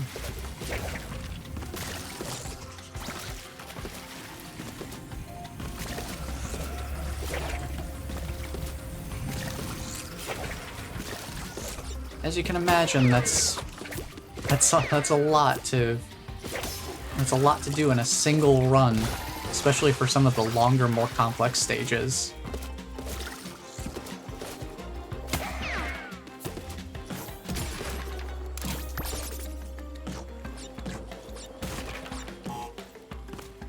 So that's why I say we'll probably, if the only thing that we have left to do are the perfect runs, then that is probably where I'm going to say that we're good on collecting things in this game. Because going for those perfect runs is going to be a lot of doing the same thing over and over again.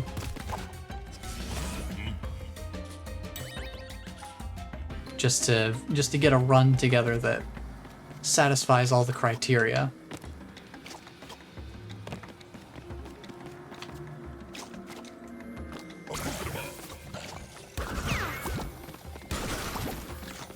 So those perfect runs are probably something I would do for like a bonus stream or something like that, where we can just have it be like, okay, we're trying to get our perfect runs, but without a specific time commitment to it.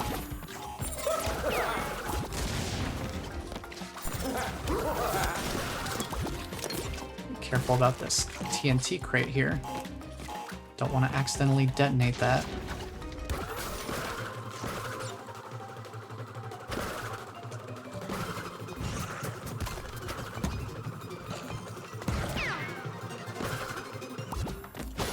Just gotta keep on spinning.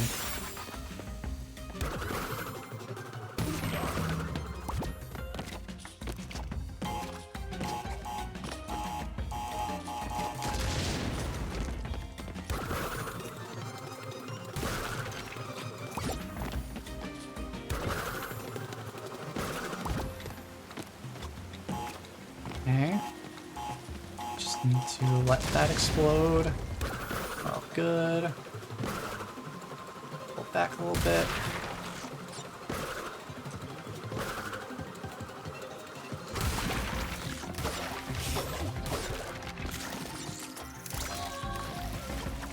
Okay, we can stand here fine.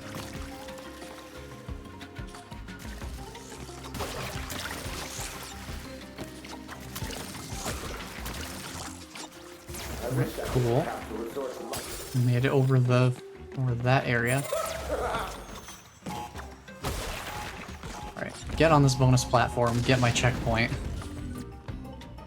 Just lock in the progress we've got so far. Alright. See if I can remember how this stage plays out.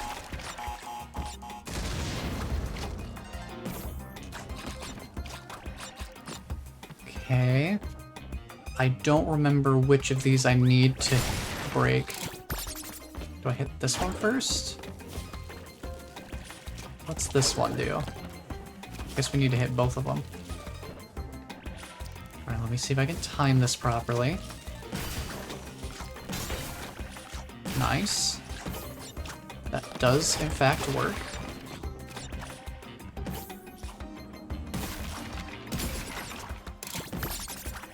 Grab these.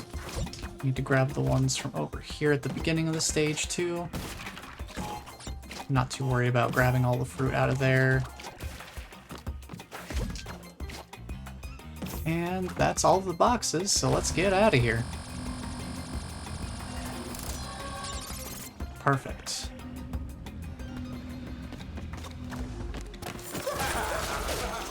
What was that I saw over there? Okay, that was light. I wasn't sure if that was like the shine of a gem.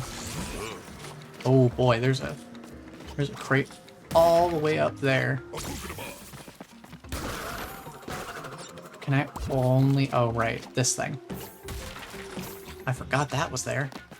It's a good thing I didn't just bash through everything without thinking.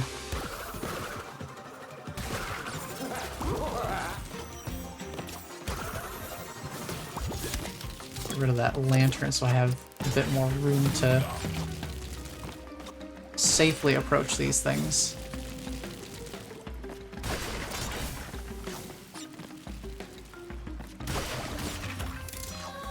Okay.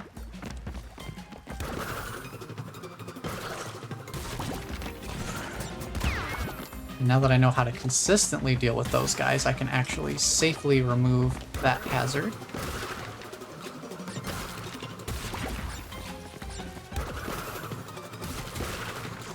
Oops. I gotta go back and grab that box real quick.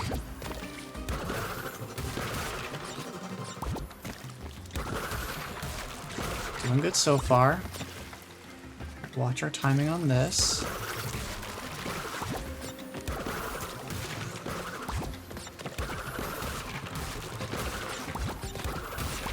Alright, moment of truth. Ah, we missed 2 boxes somewhere. Oh well. Still not too bad of a run.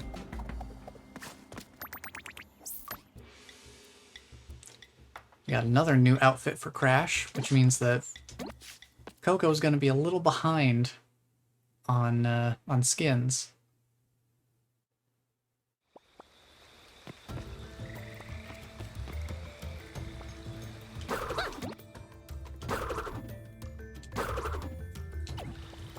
But yeah, we'll play this stage as our current Crash skin. Dragon on. Alright, let's see how a nighttime stage looks in this inverted style.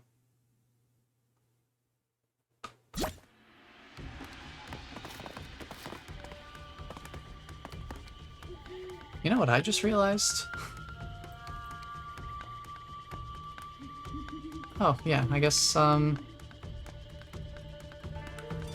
could change the title a little bit to make it more specific to what we're actually doing.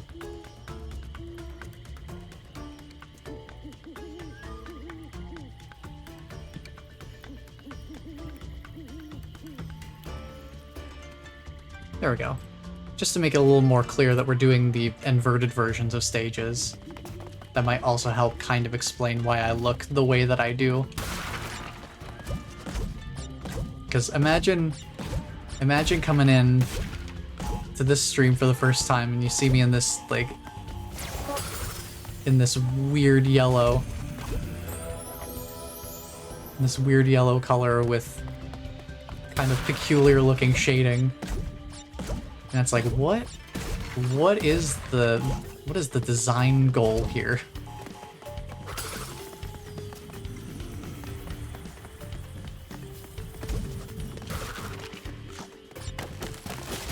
And not knowing that I have, like, a reasonable blue appearance as well, that I'm just not using at the moment.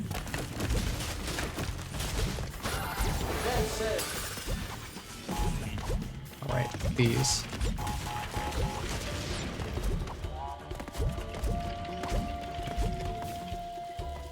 Grab these. Watch out for the sound.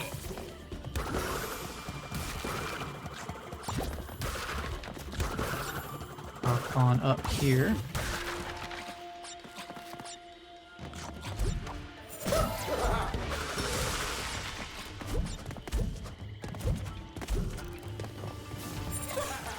Yeah, my experiences with multiplayer are like to the point where I haven't even done multiplayer on Monster Hunter World yet.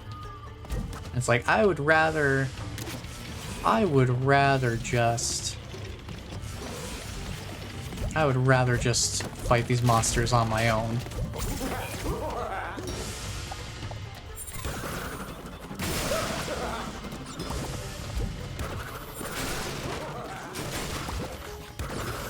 That's how used to solo play I am. It's like I've just been so predominantly single player throughout my gaming experience that playing things in multiplayer is not usually in my realm of comfort. But it's something I'm trying to get better about, being more comfortable with it.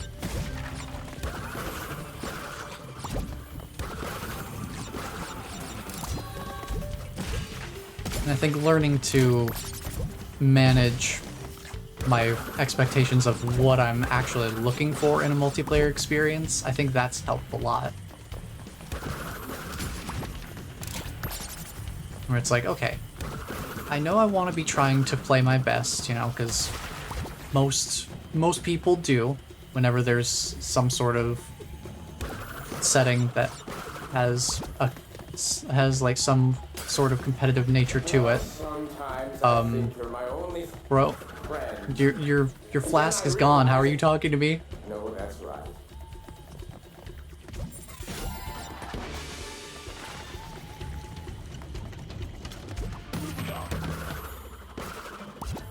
Yeah, managing my expectations of, yeah, I want to be playing the best that I can. Obviously, I'm not trying to throw the match or anything like that. But at the same time, I'm also not looking to be, you know, the best competitive player the world has ever seen. So I feel like putting that amount of personal pressure on myself is not going to make the multiplayer as fun for me as it could be.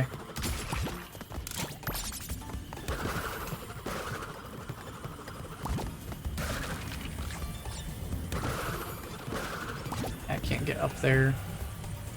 Can't get up there as I am.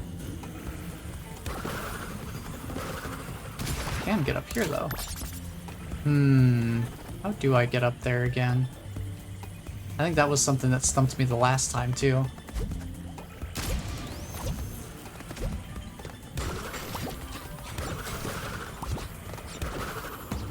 Oof. Oh, right. I don't get hurt by these guys, I like bounce off of them. So what I need to do is like bounce off of him. Let me try something like this. If I go up here, can I bounce off the top of him is the question. If I do like a double jump and bounce, no, it bounces me off to the side.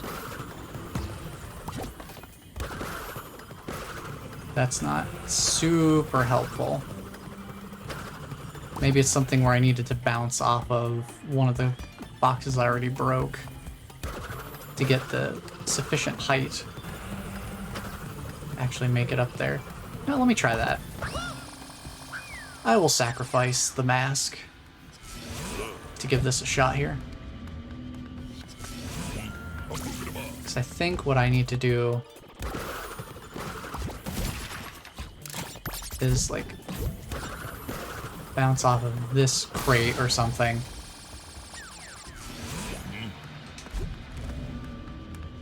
Possibly something like that. Maybe.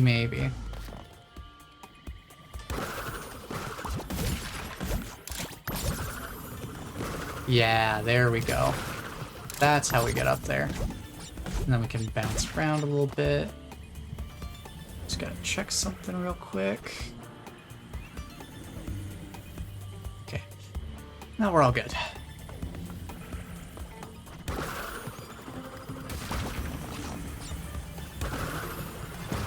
Ooh, he's rejecting me. He's making sure that I don't get through. Okay. And then we just grab these. Nice. Now we've actually successfully completed this bonus. Whereas that was something I had not done before.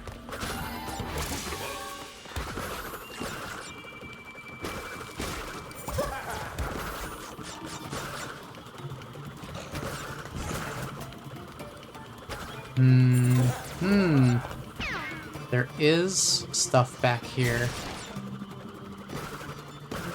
There was at least one crate back there that I broke. Oh, there's more. There's a bunch of crates back here, huh?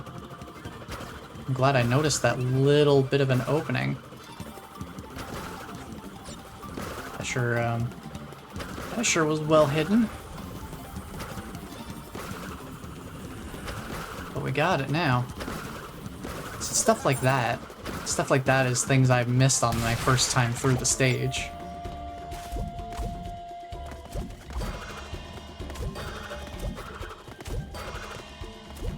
I like environmental interactables. That's pretty fun. Whoa! Oh! Ring the gong! Rapid fire gong.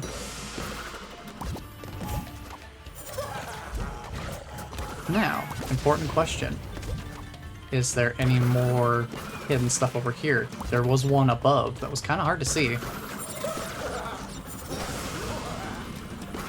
Okay, it doesn't look like I can go in to the little alcoves where these guys with the gongs are. So I don't think there's anything hidden back there then. Okay. That was a double jump. I thought I'd touched the platform, but I hadn't.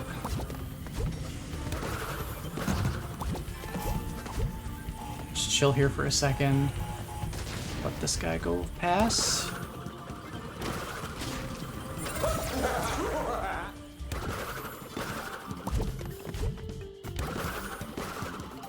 I keep trying to reactivate the super spin a little too early.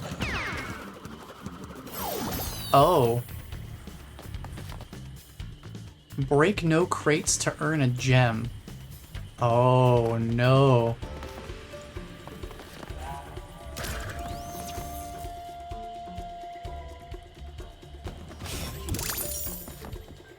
Break no crates to earn a gem.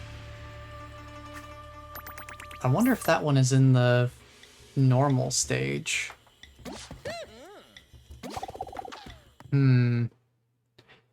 What say we take another crack at that level and not break any crates?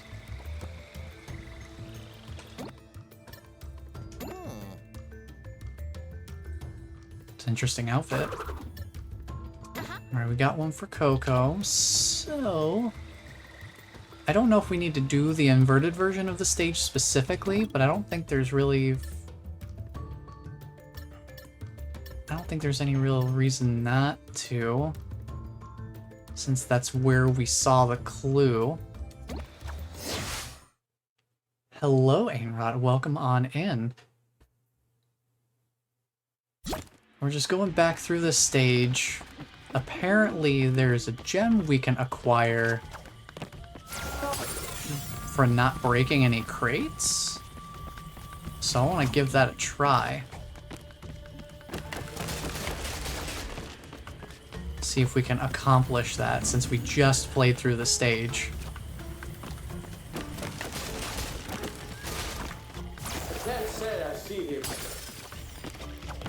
I do have one little kind of quirky strategy in mind that could help a little bit with the no breaking crates thing.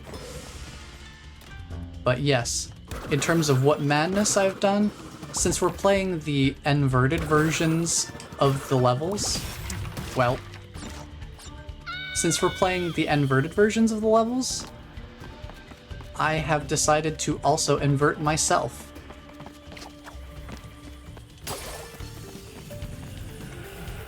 So I have been inverted.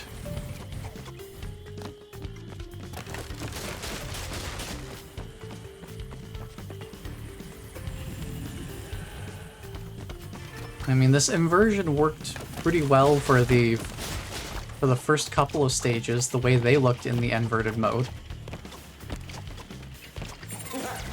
I have not inverted my monitor because I wanted to still have retinas after streaming.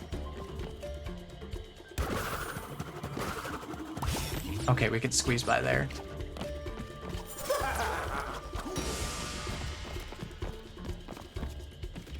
Yeah, I didn't want to do anything like really crazy.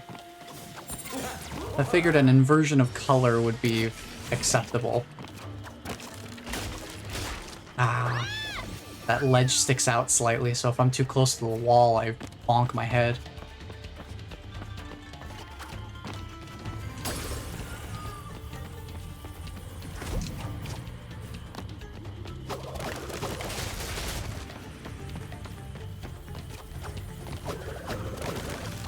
that triple spin feels really weird to execute because I'm not used to timing the spins.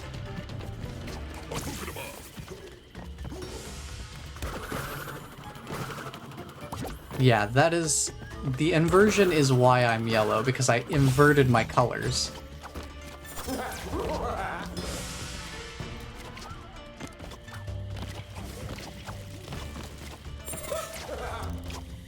I figured it'd be a fun way to kind of shake things up. Since the inverted stages are, you know, inversions. Just kind of makes sense. Oh boy, this is gonna be fun. I gotta jump up and not break these. Ooh boy. Ooh boy. That was a little scary.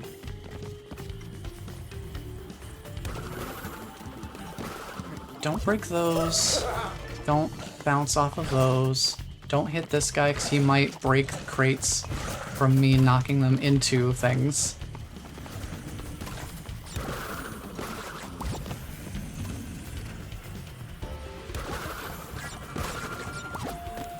So yeah, the inverted versions of the stages, just having them, you know, change the visual appearance of the stages as we go through. That's why I kind of figured, you know, I could do that too. I can change the color of myself as well. Alright, I'm mainly just looking to try and get to where the bonus stage platform is, because what we can do is we can get to that platform and step on it and then just immediately leave the bonus area, but that should count as a checkpoint.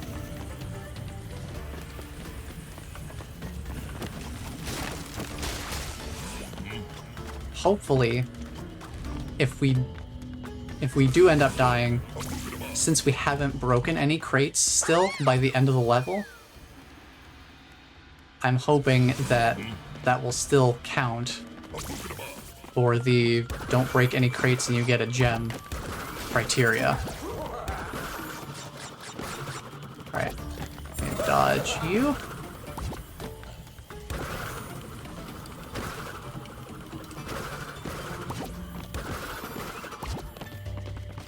Don't break that.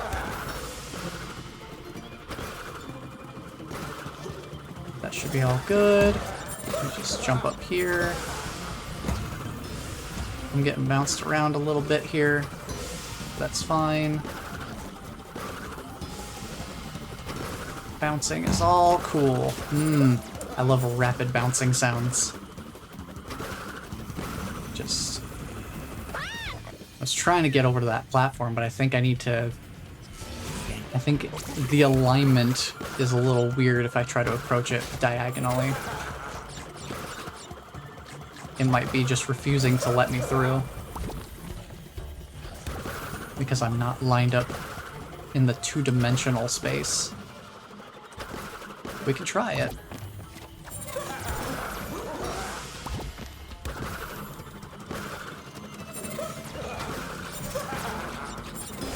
I do like when these games offer that sort of challenge where it's like, you know, this thing that you normally do all the time, you know, breaking crates, just happens so frequently. Yeah, how about just don't do that at all? Okay, so I can't get over to that platform unless I go a little bit further toward the wall first.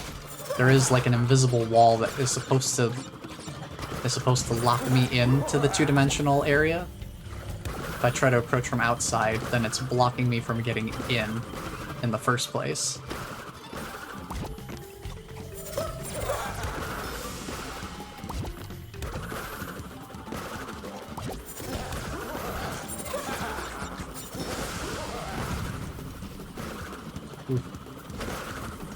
Whoa! I don't think I've ever actually gotten hit by one of those gong blasts before. Boy, that sends me flying.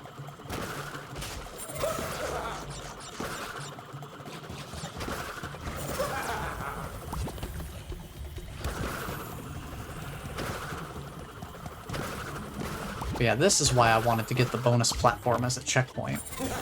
Just in case stuff happens along the way. I didn't want to go all the way back to the absolute beginning of the stage again. Because not breaking any boxes also means no checkpoint boxes.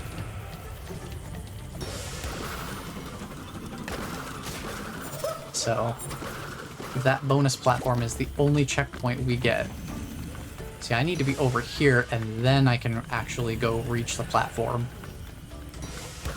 I just have to be careful about not breaking any crates along the way.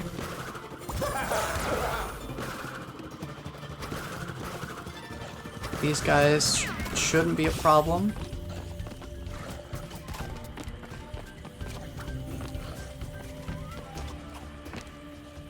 Did I not see the hidden gem over there? No.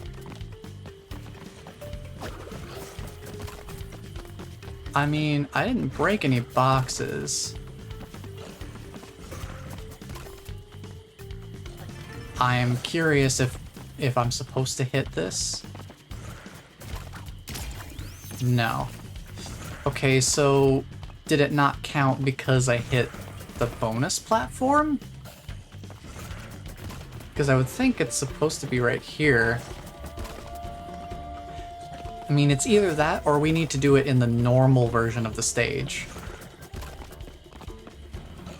It's hard to say. Because this is our clue that I was operating off of. No crates equal gem. So I'm wondering if... You know what, I think I will consult a tiny bit of external information to try and figure this one out. Because I don't know if it's something that I need to do differently right here, right now, or if I need to do it in the normal version of the stage.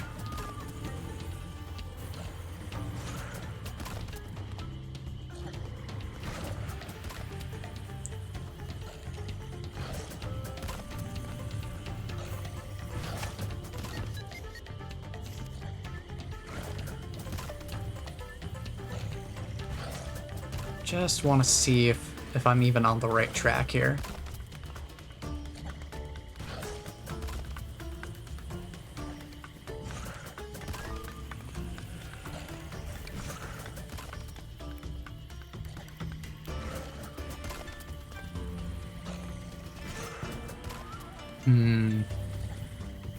Well, I don't see anything specifically.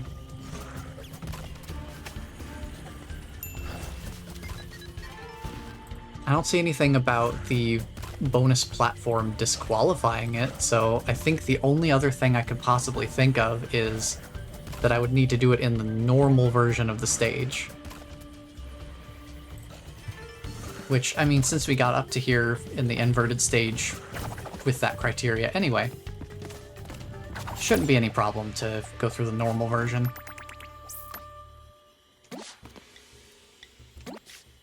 So let's do that real quick. Also, I don't know if we'll ever do 100% no death run. Unless you count getting all of the insanely perfect runs as a sort of like quote-unquote segmented run. Because I do want to do that at some point, but that's on a level-by-level basis. That's not something that gets an award or anything for doing it all in one single playthrough, start to finish.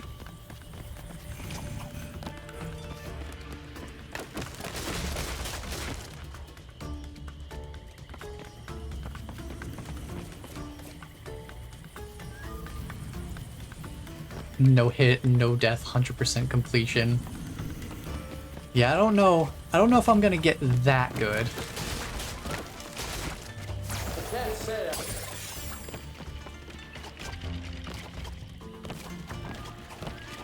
But definitely an interesting concept.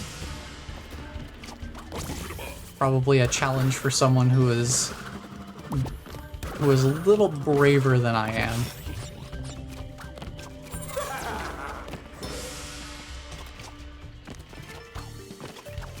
'Cause this is already just getting the perfect runs on singular levels is already going to be quite a challenge for me.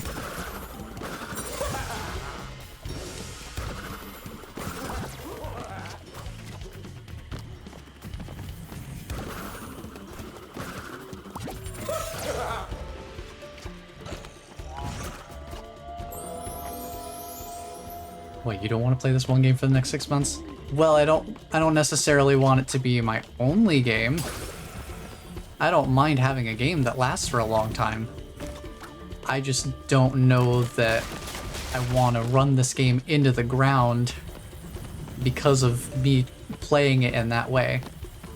Because I know me personally, I'm not looking for that type of experience out of the game. That's the kind of thing where I'm incredibly worried that I'm gonna burn myself out on the game, and then I'm just not going to ever want to play it again.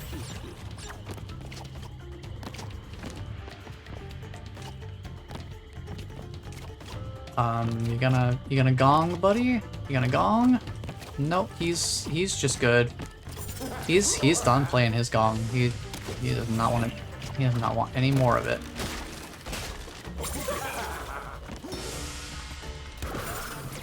Oh yeah, I figured you weren't being 100% serious with it.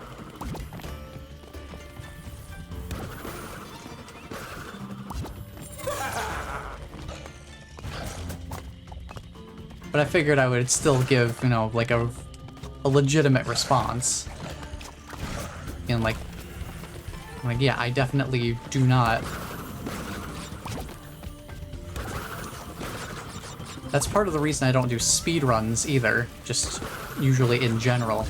Because I feel like that starts to run the game into the ground a little bit for me.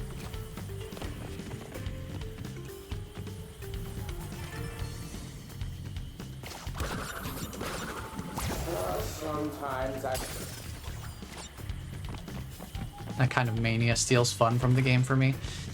Yeah, I think the thing for me is just pure, like I can handle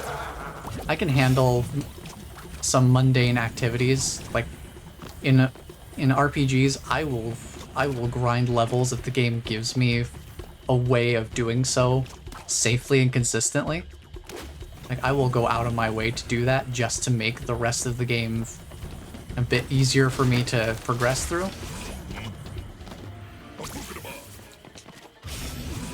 But at the same time, even I have my limits. There are some things that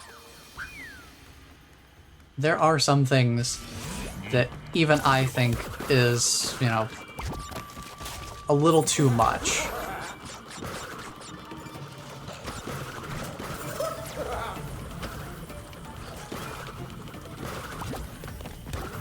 So doing something like that where one tiny millisecond mistake can just immediately reset hours upon hours of effort. That sort of thing is why I tend not to do those types of challenges. Some people love it though. Some people, that's their bread and butter. That's like their kind of thing to go for. And the people who do the like full Dark Souls series, no hit, no death, for like the entire trilogy of Dark Souls games, like more power to them. I wouldn't want to have that kind of stress on me. Yep, there we go. Normal version of the stage, using the bonus platform as a checkpoint, is a valid way of tackling it. So we just needed to do it on the normal version, and now I know. Now I know that we need to do those on the normal versions of levels. Very, very good for me to know.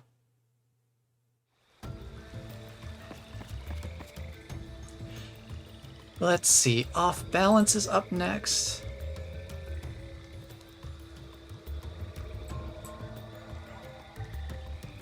Let me do something here real quick.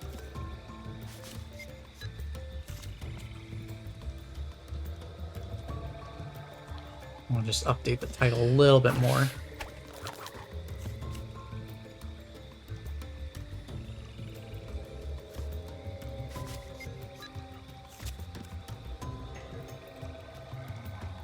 There we go. Yeah, it's really impressive watching other people do that stuff, but it is definitely, it is not for me. Let's see, do we have a new one for you? We unlock that one in this stage, so it's Crash's turn. Ocean Commotion. Got this skin from. I think that was the last one.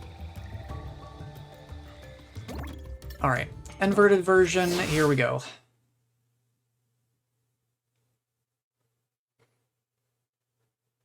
But yeah, I think this game's definitely got enough for me to sink my teeth into without the additional challenge of don't take any damage the entire time.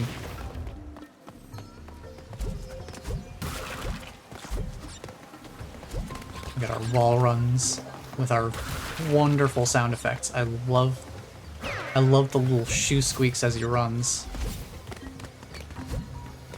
That's awesome. Once I perfect my potion, I'll be strong enough to defeat anyone, even I just need to test my might against formidable. Trying to get that box is gonna be a little tricky. Let me see if it's better to do it from here. Oh yeah, just ignore the wall run. We can just do that instead. And that's totally fine.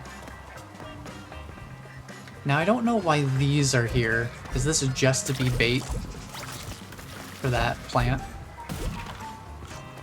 I think that's just straight up bait.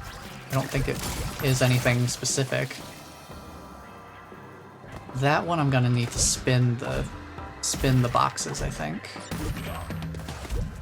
We can just jump over here. Alright. Spin those. That way I'm not caught lingering on the trap there.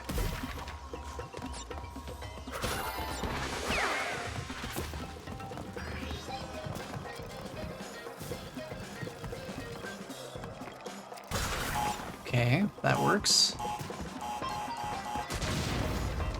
Ooh. Fish. Flying fish.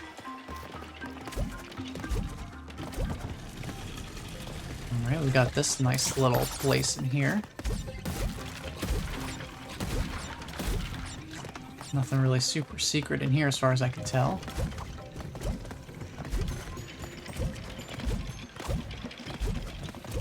Yeah, real Stormy Ascent vibes here. With the speed at which those platforms are moving and all that. Alright. It's super spin time. Question, did I see something behind me? Maybe. Hard to tell.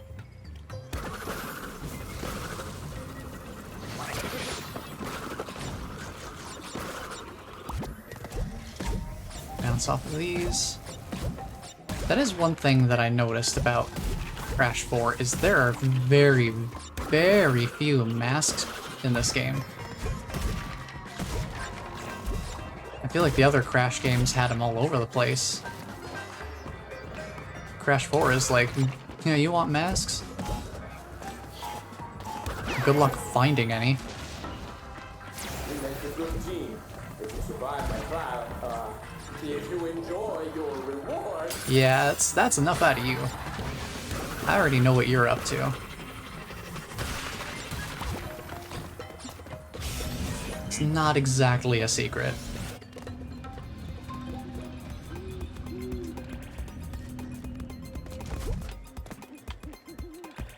Alright.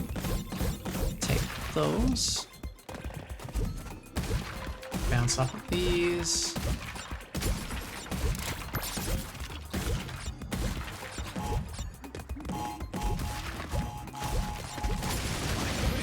Well, I still had a mask, so I could kinda tank that.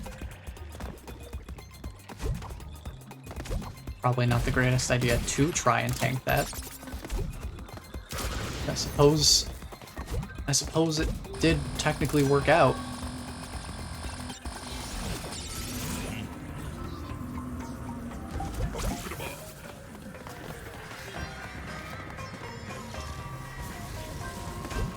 Aha.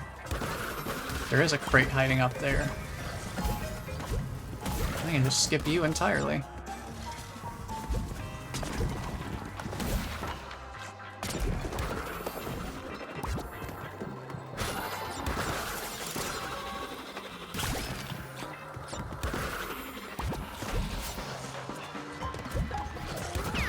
Rid of you. There's that over there. I gotta remember those are there. Oof. Alright, let's... Ooh, I forgot these were here too.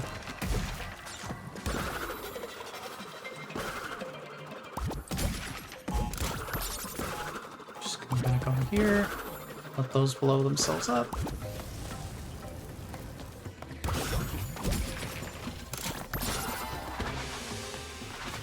Okay, we got some more wall run in here, so let's get to it.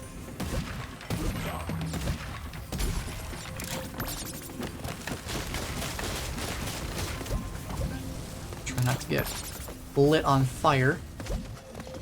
Sounds ideal.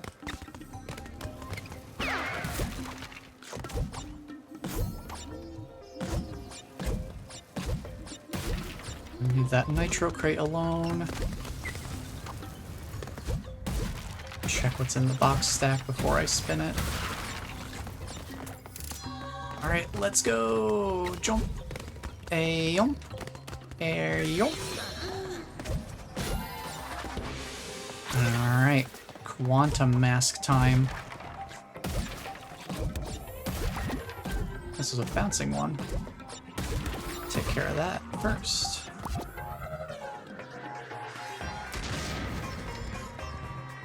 I just gotta wait for this platform to come back. Alright, object permanence test. Can I remember which of these things is going to disappear when I switch between my quantum states? Well, it's not how I wanted it to go. I was trying to be inside of where the box was so that it would break when I switched over. Switched over slightly too early, though. So that did not end up working out in my favor. Oh, he grabbed me. Oh, man. Got that stanky breath. My order of operations was bad there. I switched platform to being enabled before I spun him off of it. Gotta make sure I deal with the immediate threat first.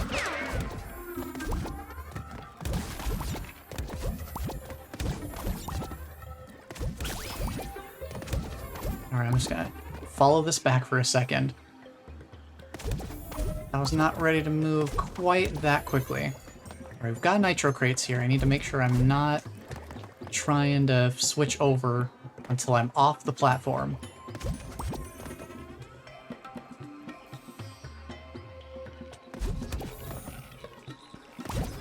Oh, that's one I have to be doing the be inside of it when I switch over to the other side. Ooh, boy. Ooh, ooh. My heart. My heart can't take it.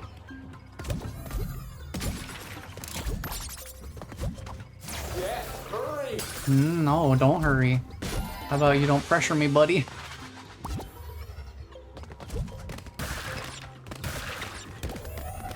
Switch over to that. Okay.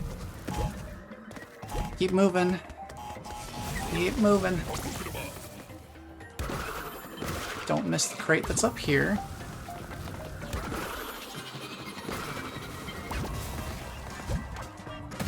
Grab these.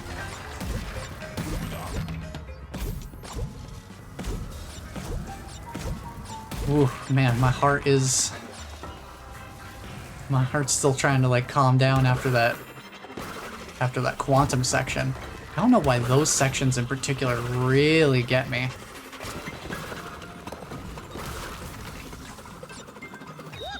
Just something about things being in a constant state of change. Having to think about two different states of existence at once, I guess. I guess that would be a lot for I imagine that would be a lot for plenty of people. Having to think about two different states of simultaneous existence. Having to keep both of them in consideration at the same time.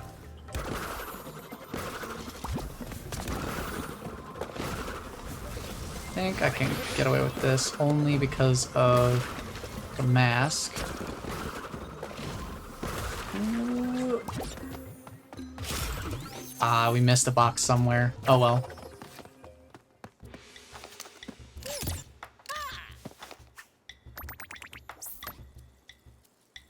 Well, we got an origami one for Coco as well.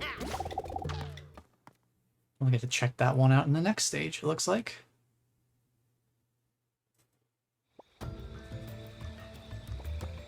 A bit like Rhythm and Crypt of the Necrodancer. That's another game that I never played. Probably for a similar reason. Because it's like, yeah, I like Rhythm, but I don't know that my brain can figure things out on the fly quickly enough to be effective at it. That's the kind of thing where it just has to be... where I have to learn it through repetition to get it into muscle memory. Because my brain does not think fast enough for situations like that. I had some of problems like that in this game too, where there are like those rail grinding sections, and I have to react quickly to what's coming up, and things just come up way more quickly than I'm prepared for. So that's a boss stage, we don't have to worry about that. Oh boy, we're back into Mardi Grasville. Let's do it. Let's go. I love the vibe of these stages.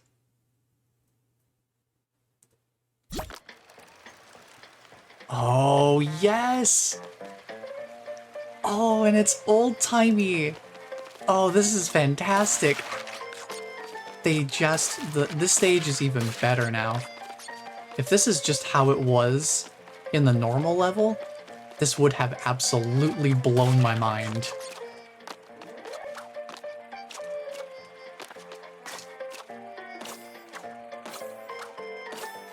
This is awesome. The old-timey filter is fantastic. Oh, this is great. Why are they... Oh no, wait. They're off rhythm though, because the stage is slightly faster. Oh no, everything is slightly faster. Oh no.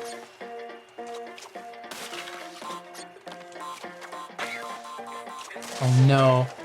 Everything is slightly faster. Oh no. Oh no. I knew my jump felt weird. Ah. Ah. That is kind of crazy how much of a difference just a slight bit of increase in speed makes.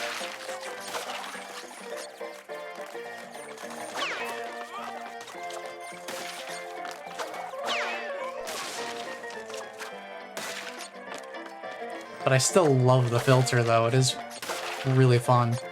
Alright, here we go.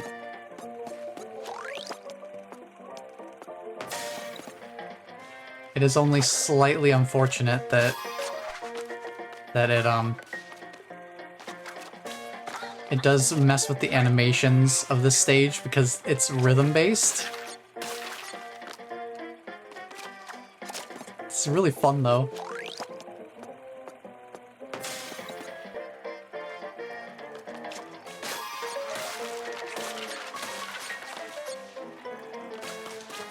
Oh no.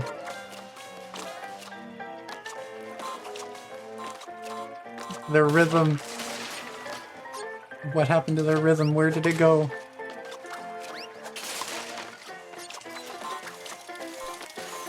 Oop. Gotta watch out for these guys.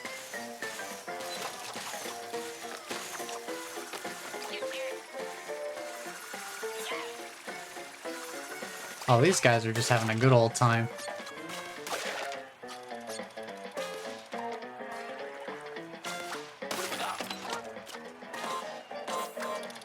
Alright, watch out for that guy coming out of the box.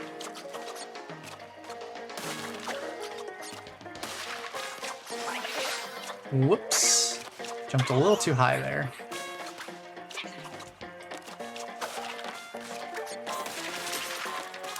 Alright, take those boxes out. Oh, jeez. This is terrifying.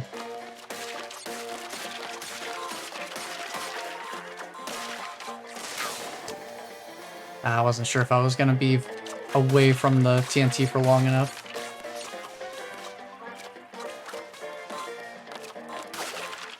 It feels so weird to be going just even a little bit faster than usual.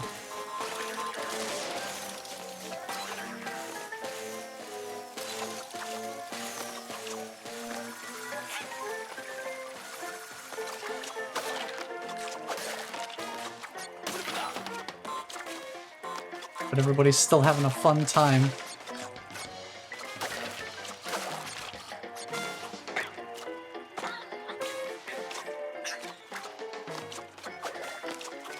Yeah, now that I'm a little more used to the speed, it is kind of fun.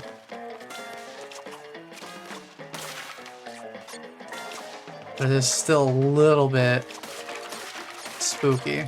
Let me just do this one last. How about that? That'll help. Alright, bonus. Bonus. Oh no. I had flashbacks to doing this one. Yep. Yeah. Well, this one's gonna be even worse because of the fast speed, though. Oh no. Oh no, the extra speed. The extra speed for the bouncing. Oh no. You know how I said I was getting used to the speed? I've forgotten about this. I've forgotten about this area.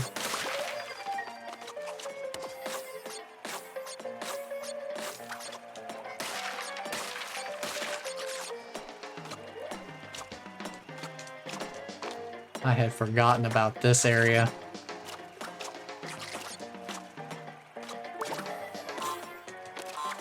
This is gonna be terrifying.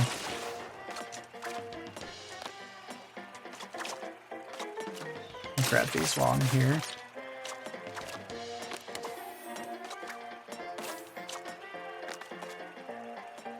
Wow, it didn't even make a countdown sound that time. Ooh.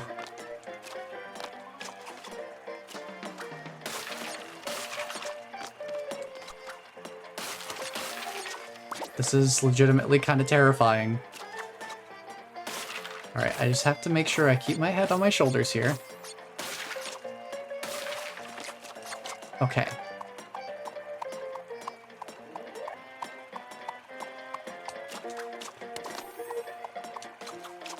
Alright.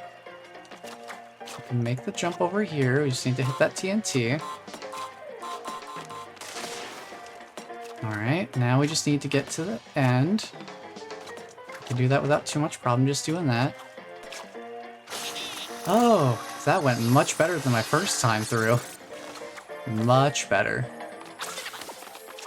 We just grab these, and then we can grab the checkpoint.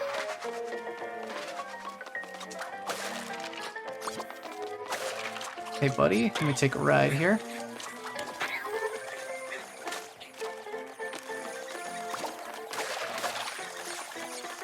Alright. We'll just take a nice, easy path through there.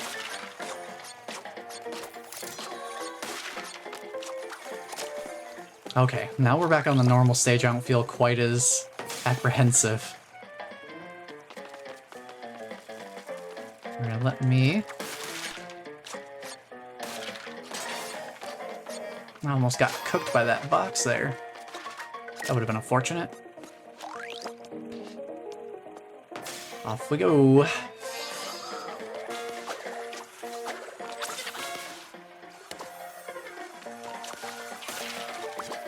Okay.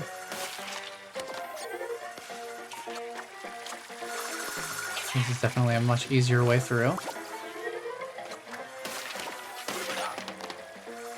I love pitch shifted Aku Aku. What do we got? Alright, this guy is a Quantum, so I gotta remember that. Alright, so bounce. Slightly off to the side there. Not a big deal. Pop back over, try that again.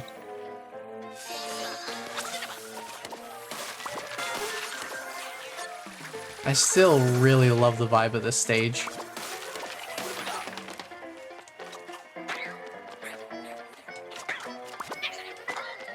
Okay, grab that.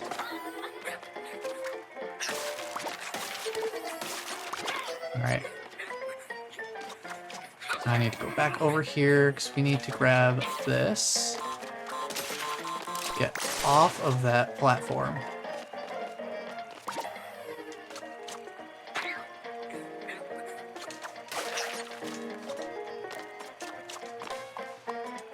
Anything off screen? I don't detect anything up there.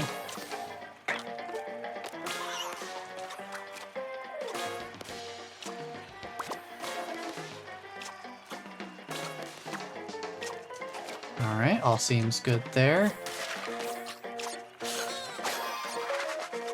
Okay, launching off again. Uh-oh. Uh-oh. It's one of these segments. This is the stuff I was talking about earlier. Where it's like, I need to react quickly, and it's like, oh, well, can I react that quickly, though, is the question. See, I already missed one. I already missed a thing there.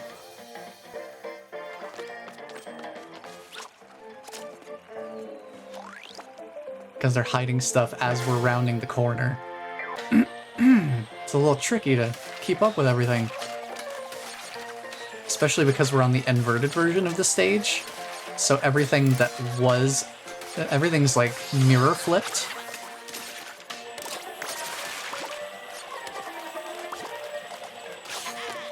So anything that was on the left is now on the right and vice versa.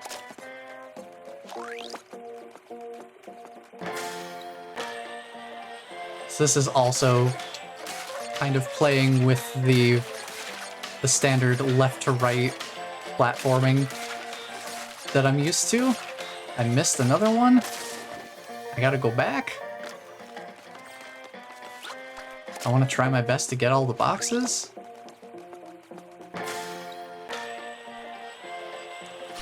Some of these boxes require me to act.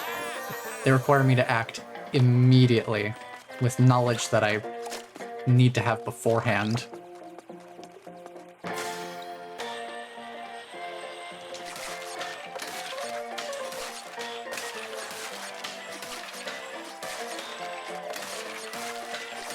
Like right there, that one's really tough to get, even when I know it's there.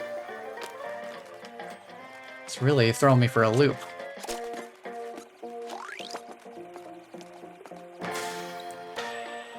There's another shot here.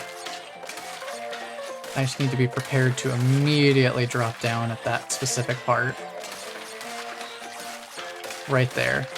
There we go.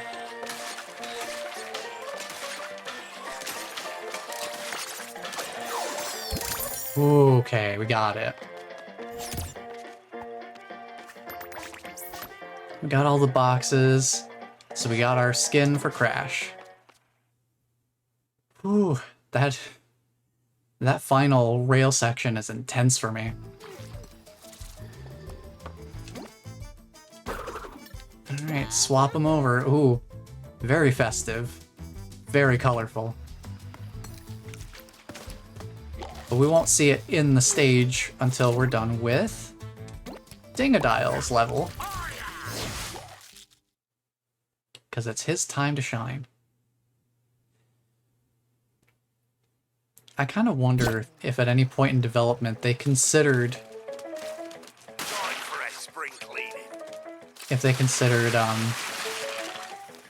making extra outfits for Dingodile or Tana, or I guess just any of the timeline characters. What am I, the Bandicoot? I do also appreciate that the filter applies to the voices. Fantastic attention to detail. Get rid of that.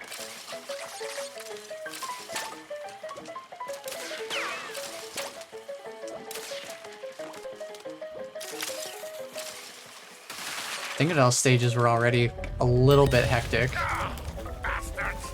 They'll get every last one of yous. These stages were already kind of intense as they were. Speeding them up is just going to make them more so. Trying to line up straight to hit that. There we go. Break that. Float across.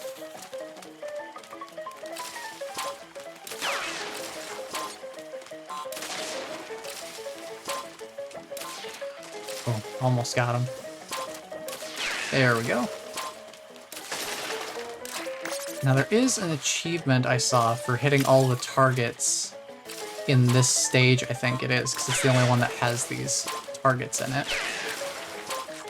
So if we can try to hit all of the targets, I made all them tablecloths myself. try and go for that.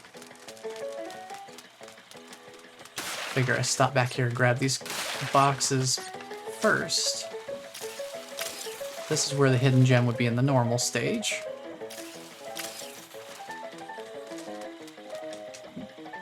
Make sure I don't walk off the edge there. Now we go back and grab this checkpoint crate.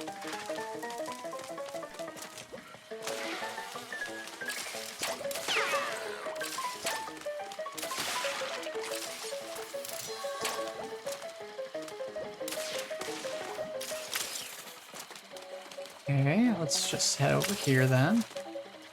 Keep on moving.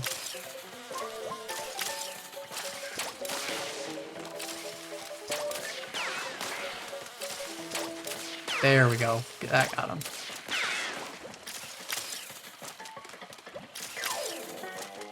Boy, the extra speed really does play into these stages pretty well. Oops. Well, so much for getting that target, huh? Unless I can go back and bring one of the barrels over and hit it from that distance. Can I grab the barrel from here? I don't think I can make that jump with it. And it won't let me grab it from here. Oh, actually. Worth a try. No. I'll have to grab that achievement another time then. Not worth dying over or anything. Dodge you.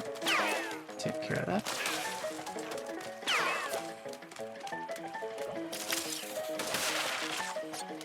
Alright, checkpoint crate. Oh boy. It's time for nitro boxes on conveyor belts.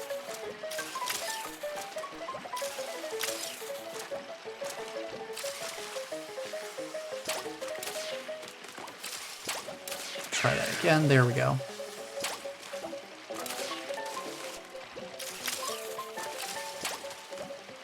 Landing these shots can be a little tricky sometimes, because I'm not exactly sure what's gonna cause it to auto-target versus which shots I need to line up myself. Nice. Because sometimes the game and I have very different ideas about whether a shot should be auto-targeted or not.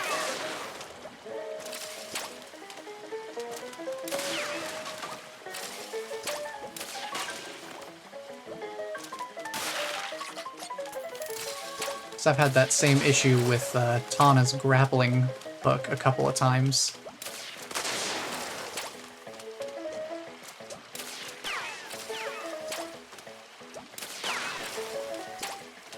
It's like I am trying to get somewhere a little more specific, and it has the little targeting, it has the targeting reticle come up,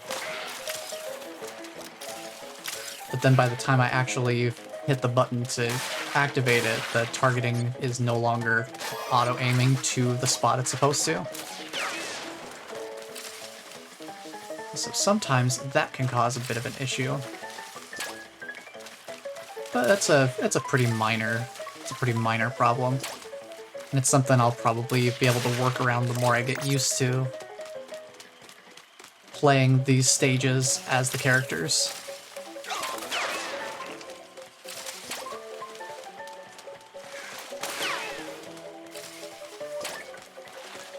See if I can hit these boxes. Yep.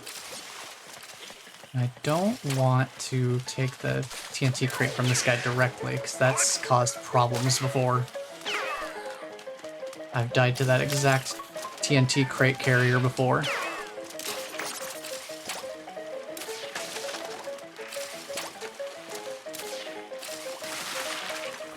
Anything else over here? Doesn't look like it. Okay.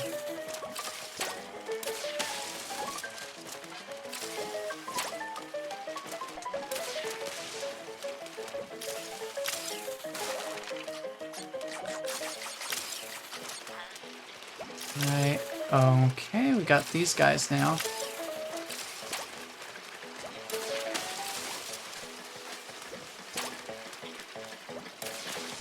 These guys are just such little fellas. They look so happy to just be existing. Kind of unfortunate that to get the crates, I actually do have to, like... I have to, like, shoot the TNT barrels at them. Okay, that got him.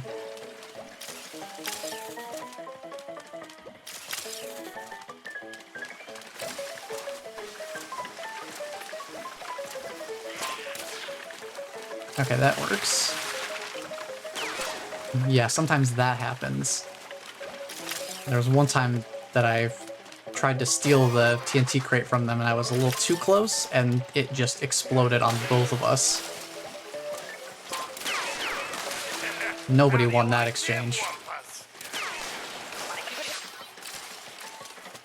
Get rid of this guy.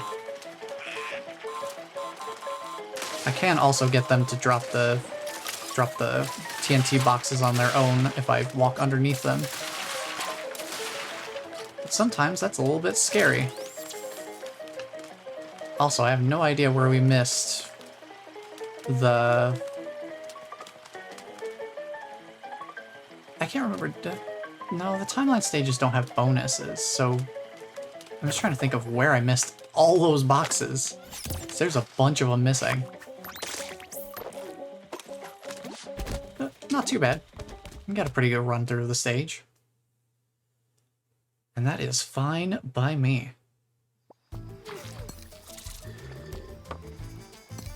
Let me switch Coco into her new outfit as well. Well, we got a real clown hour going on here. But it's still very nice, bright, and festive. So I appreciate it. I'll take a drink of water real quick before we hop into the next level, though.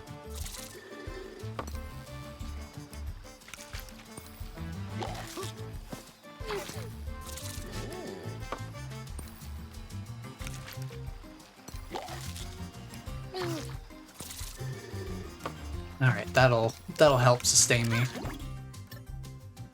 Oh boy. Some of these Bayou stages were tricky. if it's the one I'm thinking of. Yep, it's the one I'm thinking of. Yeah, this one... Not only did it give me a bit of trouble, but I also wasn't sure how to get up to, like, where those crates are. Like, how do I get over there? I have to do some, like, Crash 2 stuff. I should probably not break all of those.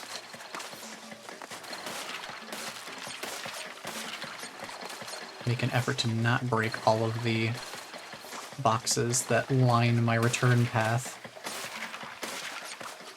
There we go. That's how I'm supposed to get those. But now I need to make it to a... Now I need to make it to a checkpoint to preserve that progress. Let's go over here.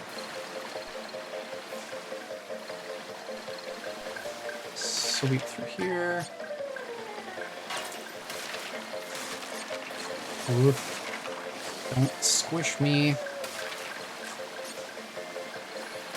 Ah. Those timed boxes are a real pain too. So I'm not going to worry about getting all boxes. I'm just going to get rid of this.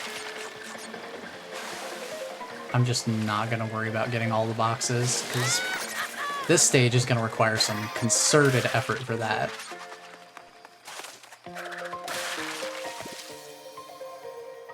Well, slippery feet, I guess. What can I say?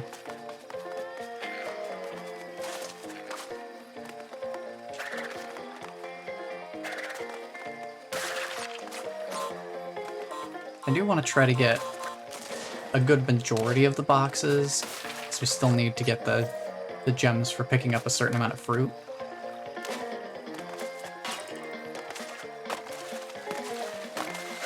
Ah, that's tough. That is a tough ask. Alright, what do we got going on here?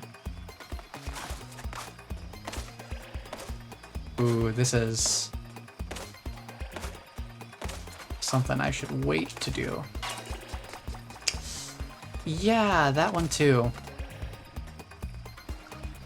Yeah, I remember this. I remember this very clearly now. I think this was the point in the game where I started, like, just skipping past the bonus areas.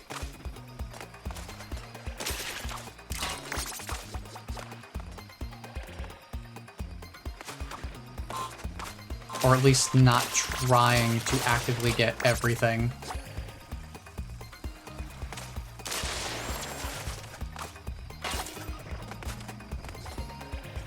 Oh boy. Oh, I see. I need to have the TNT boxes detonate that, and then I go up here and grab them all in one fell swoop. Okay. I'm starting to piece it together.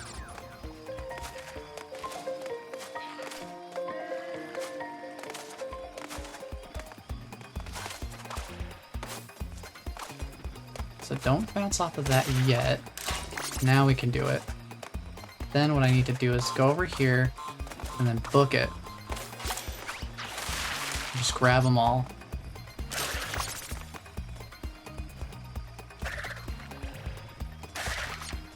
Then we can blow these up. I can grab this. Alright. That works. I can grab these. And then blow up the nitro crates. Nice. Okay. Now I know how to do that bonus stage when we come back later.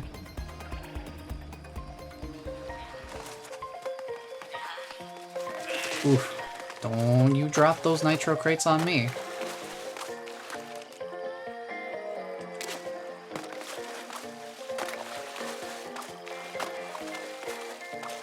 Making some risky jumps here.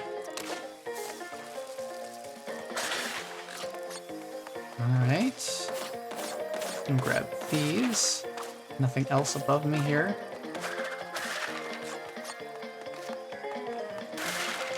Alright, break these boxes before we break the checkpoint box.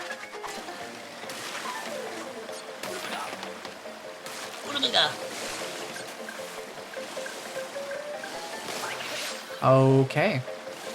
No, we lost that mask real quick.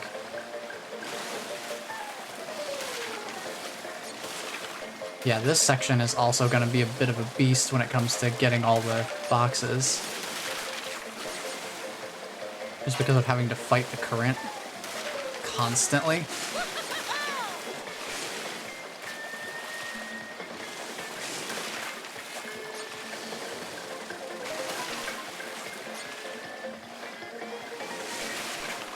Don't run into that.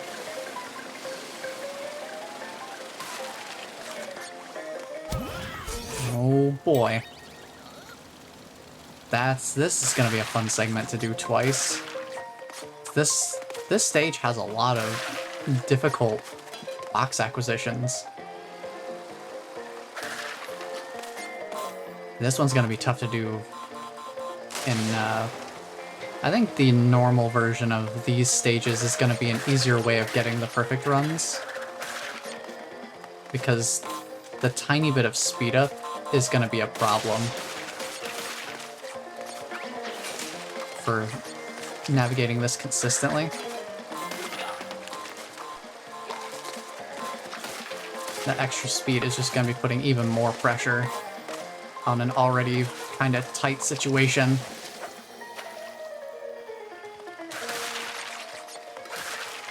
So yeah, for anything in this world, I gotta remember, normal version of the stage is probably a better way to go if I'm going for the perfect runs.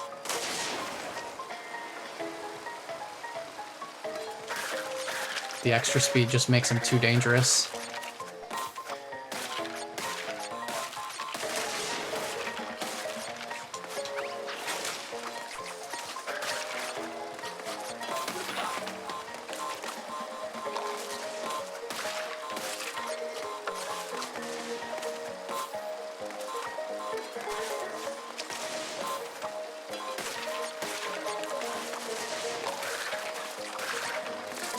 Oh, that's a slide under. Yeah, sometimes it's hard for me to tell quickly what's foreground and what's on my level and what's background. Just distinguishing between the different layers of depth in 2 dimensions.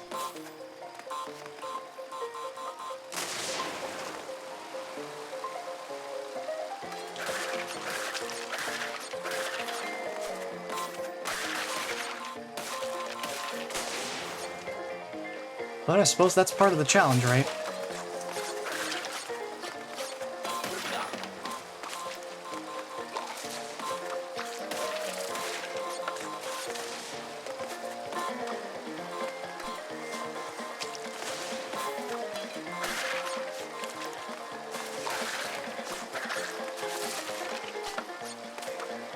That's where the flashback tape is.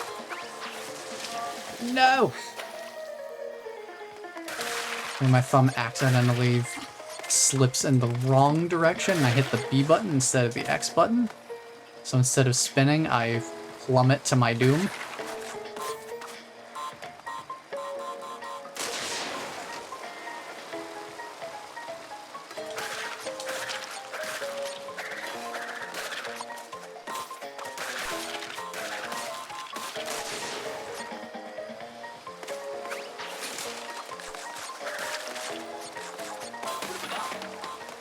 But I think we could, like, this part is probably going to be, you know, reasonably doable.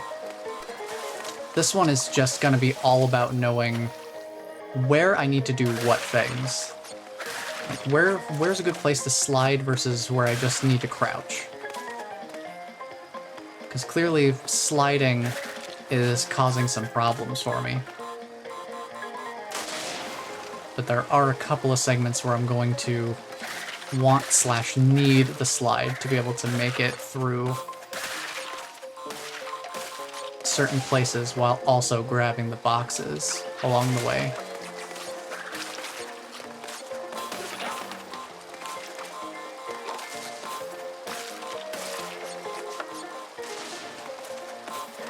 So let me practice just doing normal crouching rather than trying to slide everything. That's fine. This I can at least bounce off of those boxes. So that's a clean run of that section. Good to know. See, I just have to remember to use my crouching more carefully there. Oh, this section. This section is going to make getting the perfect run so incredibly difficult. Because I have to be on point for this. To be able to hit all the boxes.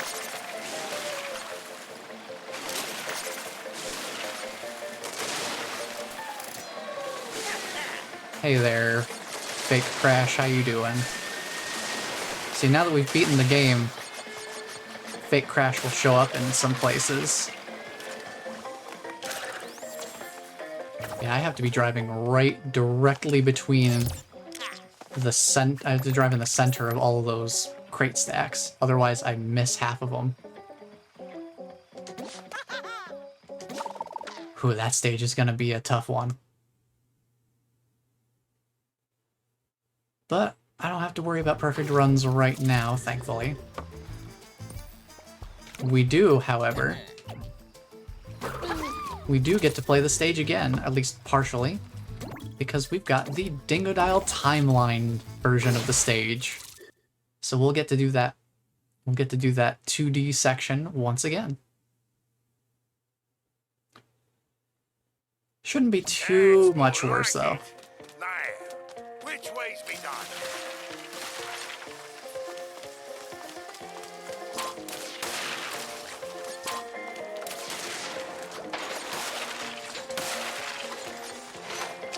Now these sections are definitely going to be easier to do in the normal version of the stage, where I'm not having to worry about the increased speed. Because the increase in speed is only going to make this harder. Because, like, where is anything? There's too many things for me to keep track of.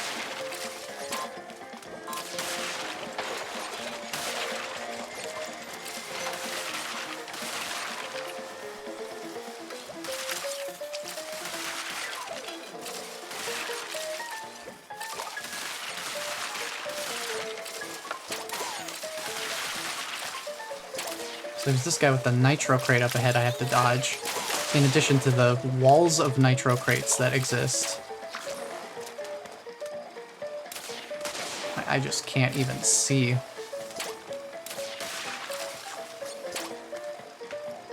I suppose I could theoretically reverse platform my way through. Once the boat kind of stops at that point, I might be able to backtrack for it. Oh man, that guy's up there too. Didn't notice the nitro crate carrier.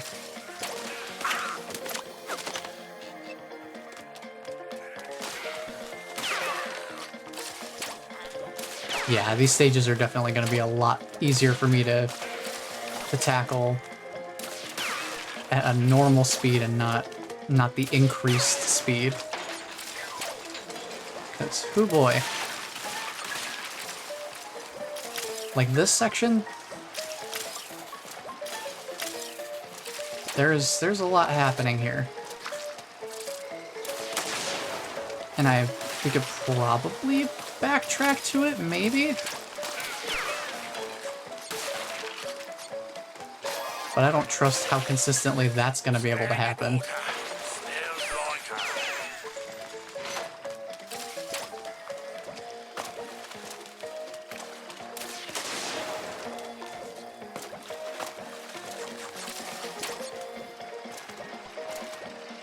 So watch out for those. Okay. That was unfortunate that the barrel just missed there. One of those times where I'm not entirely sure where the auto-targeting is going to send it off. So I guess I was facing a little off to the diagonal. And sometimes the game is okay with that, other times it's like, nah, you gotta be aiming exactly straight.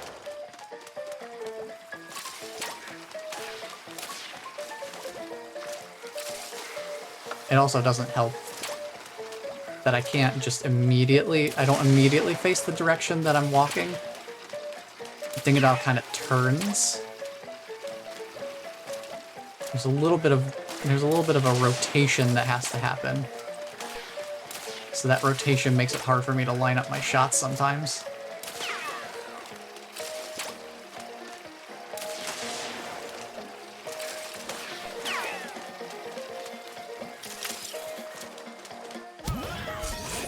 Okay, now we're on to the remixed version of this section.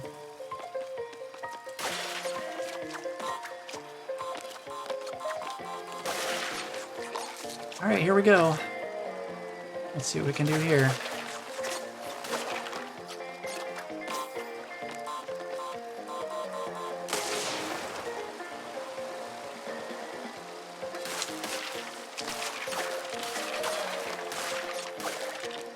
So that section shouldn't be too bad.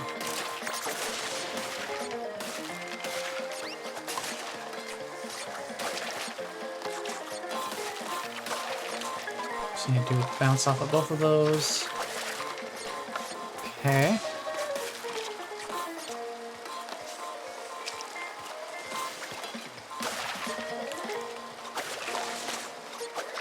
That's gonna be a tricky one to reach. I might have to bounce to get that one. Oh, I almost made it. I think I was just slightly too far off, but I think I was a little eager on my B button press as well. So I was getting ready to slide. That did not work out for me. Because what happened was definitely not sliding. Oh yeah, this is no problem. Get rid of those.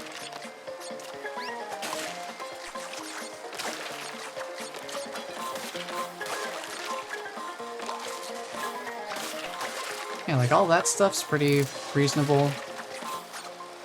No real problem there. I can use my time spent crawling to actually make it to... Oh, that's not what I wanted to do at all. Sometimes I feel like there's a little bit of ghost inputting, because I'm pretty sure I didn't hit the B button a second time there. But the game sure thought I did.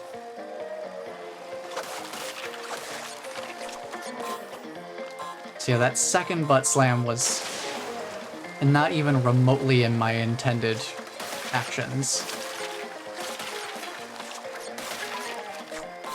That first one, I could admit, was my mistake. That second one, I'm not entirely sure.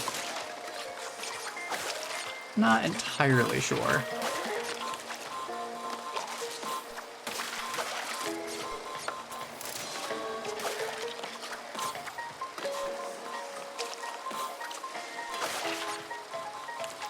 So yeah, we bounce off of that. We do that. Bounce off of there. That one we might be able to tank the hit because of the mask. And that wouldn't be too bad.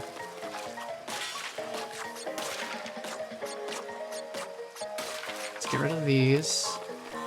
Let's do a little bit of extraction there. Cool, cool. Now, can we get all the crates through here? That's the real question. Well, that's not a great start. How many times have we died? 6 times? Yeah. This is one of those segments where can I like fight the current and make it easier for me to line up my approach when we get to these sections? Let me try aligning myself a little more to the right when I do this. Yeah, I could do this slow and backwards. And that would make it easier for me to line up where I'm going, but I missed a crate already. Let's try that. Since I'm already past the point of no return on the number of lives I've lost, number of times I've died on the stage, rather. May as well try... Oh, wait. I'm forgetting about the entire Dingodile section of the stage where, of course, I left behind a bunch of boxes. Because those boxes are super, super pain in the butt to get. So, never mind. But at least I know for these sections I can make it a little easier on myself by going backwards to try and line myself up for the crates a little more cleanly.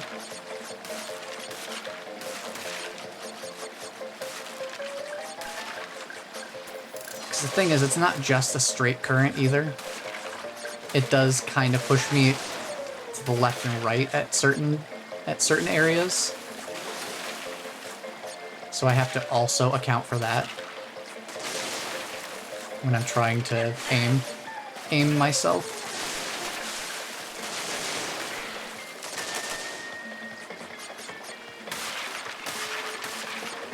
There's also a little bit of swerving action that happens when I turn too. So a lot of little stuff to get used to.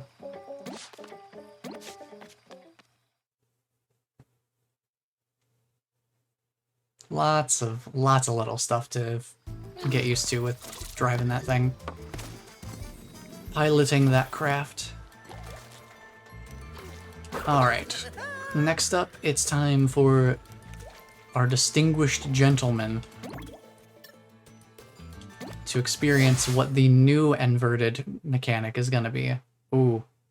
I see we got like this comic book style to it. Whoa. Whoa.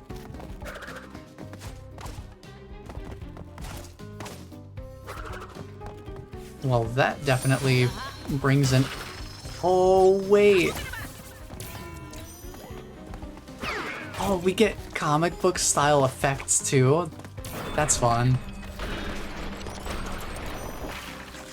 We get some like little sound effect bubbles. That's awesome. Also, we're back to having the time stopping mask or time slowing mask.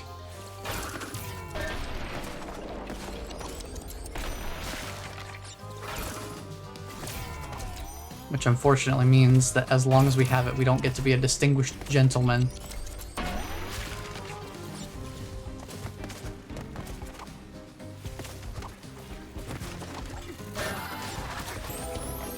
Well,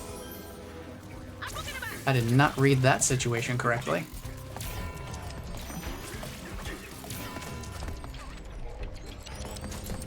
There we go.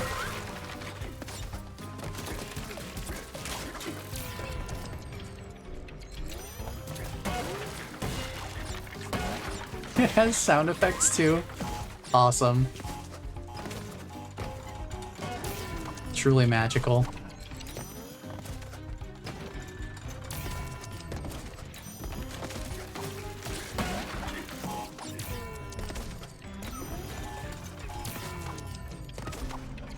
I do kind of like working with the time slowdown mask though. It is kind of a fun little power to mess around with. And the fact that it lets us actually safely detonate nitro crates, that is kind of mind-blowing to me.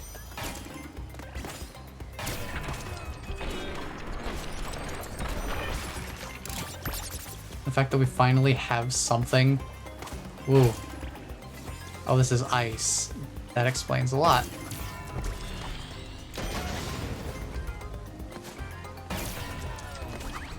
Grab these real quick.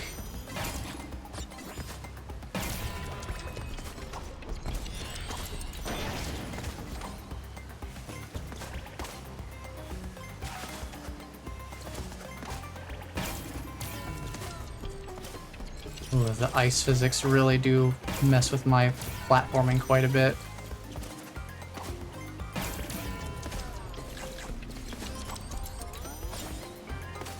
I guess I could try sliding here for that extra little bit of height to line myself up properly.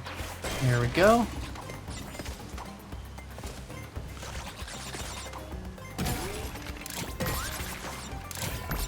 Bounce off of those, and just let whatever happen to those. I think that's the first time I got all boxes on this bonus. I don't think I bothered going up to the top of that floating stack before.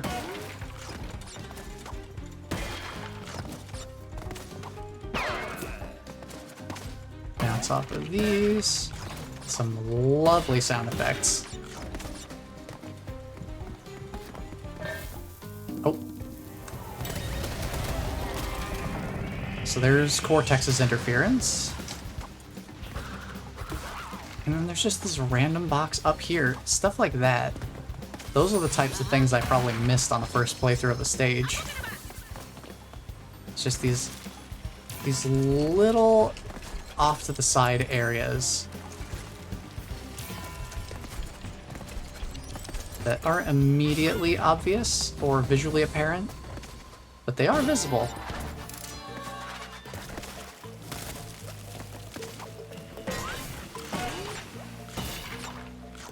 Okay, I think we're good. Alright, let's see what we got going on over here.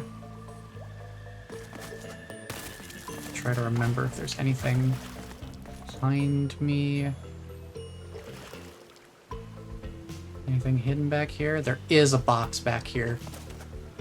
There is a box back here. That is incredibly rude. I definitely never got that box before. The audacity of these game developers. To hide a box in such a cruel place. It's almost like they don't want me to find them. I think that's just bait. I don't need that. I think we just go forward here. So yeah, I just have to remember whenever I'm dealing with slippery ground, I just need to remember to do a double jump to regain my aerial control. Because it seems like the slippery part of the ice physics only affects my first jump, not the double jump.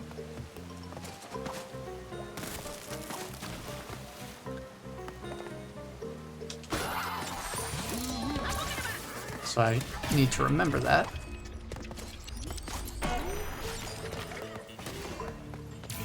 Excuse me.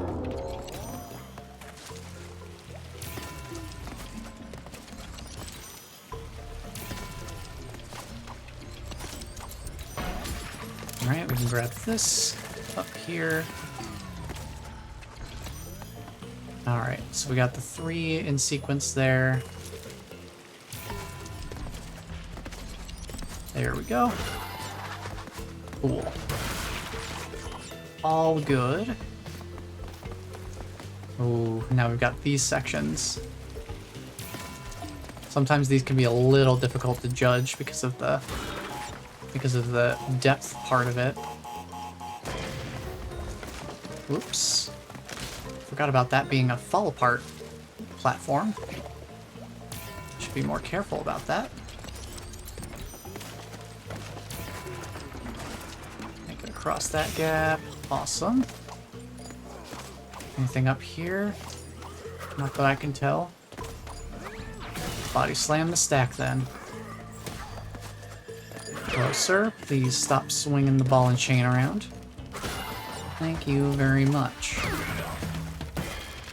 Alright, is there anything hidden back here? Alright, the water just leads off into a waterfall right there. So there's nothing back there, as far as I can tell.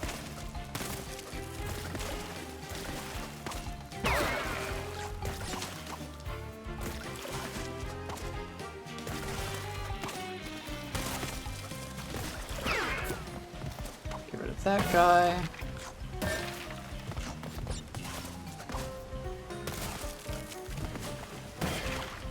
Alright, we can grab these boxes.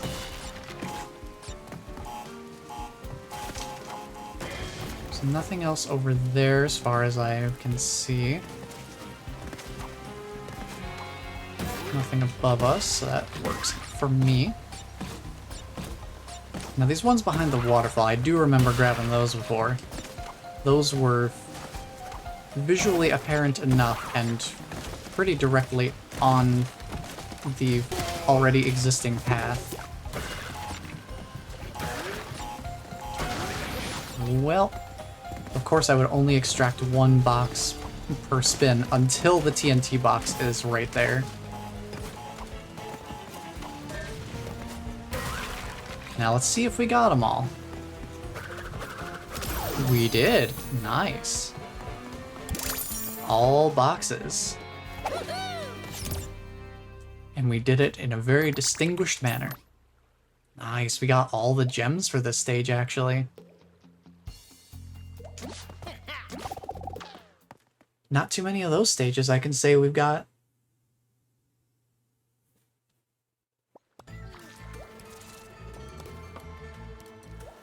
Yeah, I'm definitely doing a lot better on repeat playthroughs of these levels, so I think ultimately with enough time we'll probably be able to, you know, get perfect runs on everything. At the very least, getting all of the gems out of each stage shouldn't be too big of an ask, because that is just a matter of time. Let's set him up with a different outfit. Coco does not have a new outfit yet, unfortunately. We'll have to see if we can get one for her in the next stage after Cortex's timeline stage.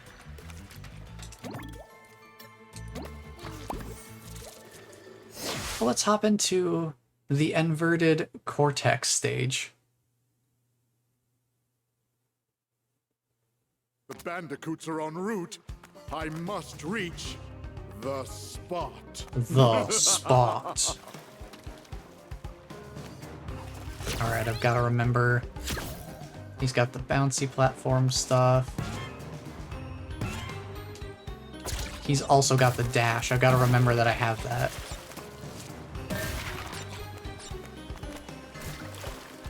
He's got his, like, forward dash. I have to remember he has that. Because that is important movement tech that I'm going to need to have at my disposal. Bounce off of this.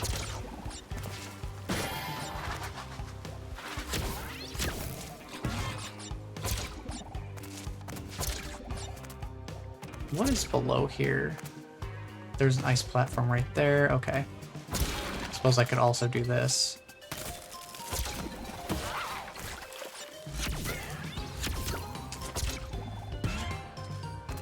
I think when I played through this stage before, I didn't actually try to get all the boxes. So I was like, ooh, this is just all gonna be one giant puzzle. And I was not prepared for that at the time.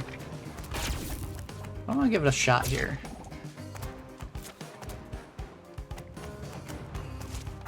See if I can get back up here. First of all, I have to use this box to bounce high enough. Okay, we can grab these boxes. Nothing else over here that we need to worry about. I love the way his hair trails behind him when he's doing the dash.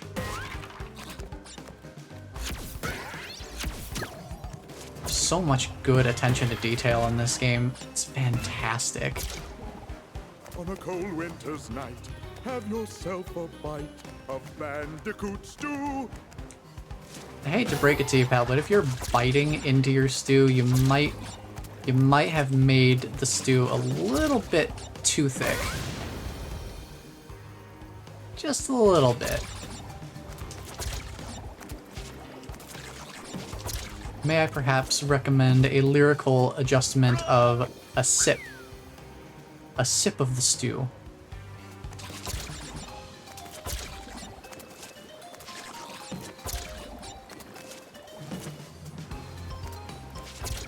Then again, I am no chef, and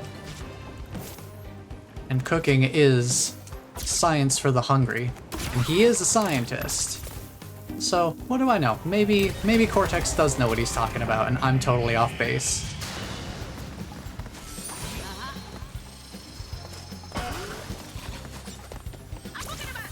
Boogadaba! Alright. Ooh. A little bit of a close call there. But we got it. Let's do some bounces. It's actually in time to the music too. Boom, ba-doom, boom, ba-doom, boom, boom, ba-doom, boom. Fascinating. Alright, let's head back here. Let's grab this box if we can. There we go. So we want to get that box over there in a moment. But first, we need to grab this one. Are there any others? I don't see any others. Alright, I don't see any other stuff going on here. So let's get over here. Grab that box that's just kind of sticking out. And then we'll head over here. Try to avoid the TNT crates to start with. Alright. I think we're all good. Wait. What is that? Is that part of the ship? Can't tell. Yeah, I think that's part of the ship. Just make sure that all blows up. Okay. That's all good. Grab these.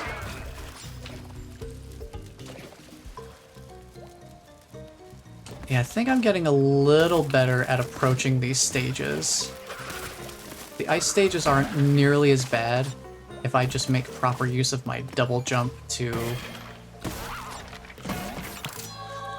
oh, that's where the hidden gem is.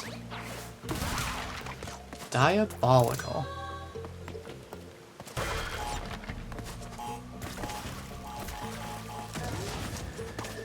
If I make actual good use of my double jump to prevent the ice platforming from messing me up as much. So those ice physics are pretty tricky.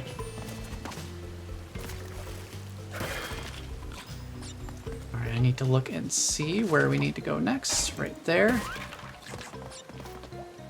Okay. I'm gonna play it safe and stick to a normal platform. Not one that's gonna fall apart or have ice physics on it. Okay. That.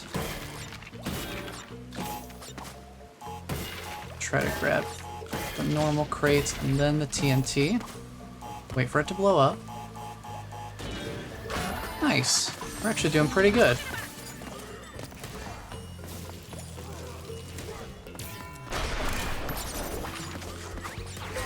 Okay, let me break these. Get you out of the way. Oh nice, he took out one of the boxes for me. How nice of him. Oh, these are gonna be fun. How long do those last? About a second?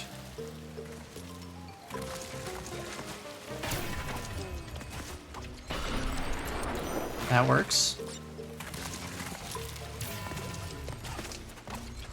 Grab that one. It's not too bad. This one's gonna be a little sketchy, I think. Yeah, okay, give me just a moment to run back and grab that. Cool.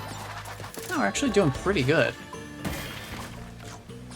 Now that I've actually got myself together. Actually pulling myself together on the platforming here. Not doing too badly. Gotta remember this nitro crate up here. 1, 2, 3, 4, 5. Don't wanna get hit by that.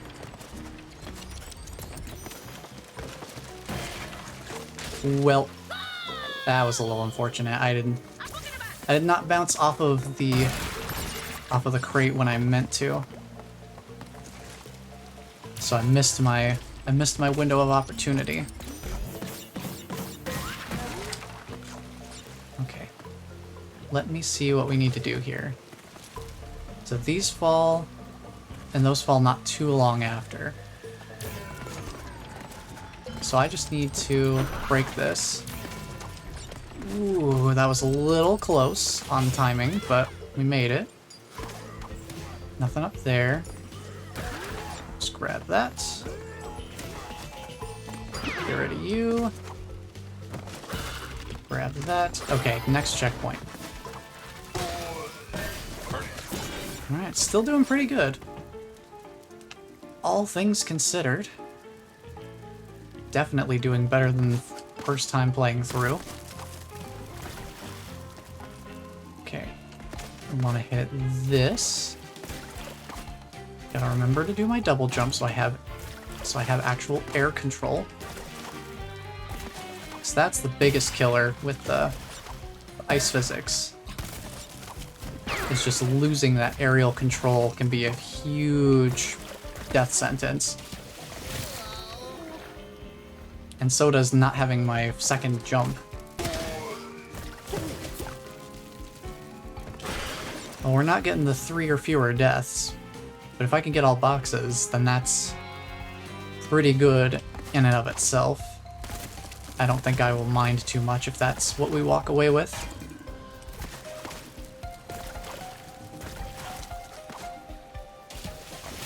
I gotta be a little more careful about trying to line up my jumps from too high in the air.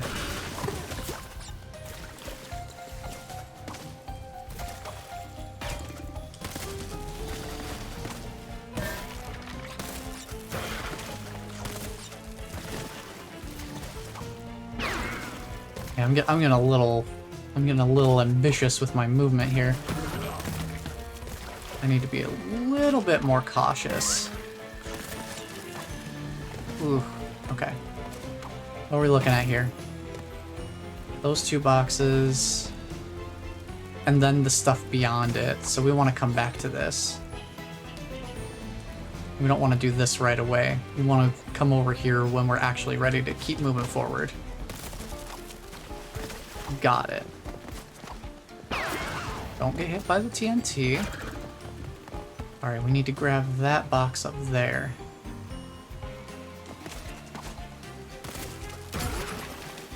Okay. Now, we head over here.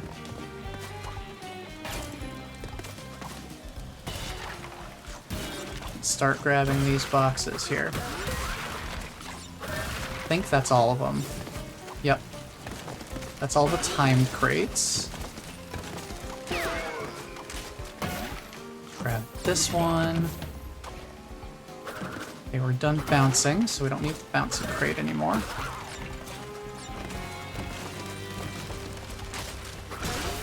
Get rid of those. Bounce off of these. Okay, moment of truth. We missed 2 boxes somewhere. Tragic. But I'm still feeling a lot more comfortable with my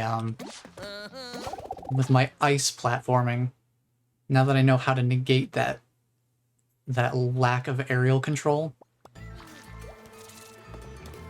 or the dampening of it. I probably missed some boxes in the Cortex section, to be honest. I didn't look around super thoroughly. But we'll be up to Fuzzy Crusader. Interesting outfit.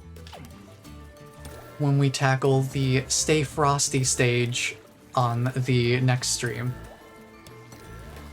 Because I am very hungry and definitely need to eat something very soon here.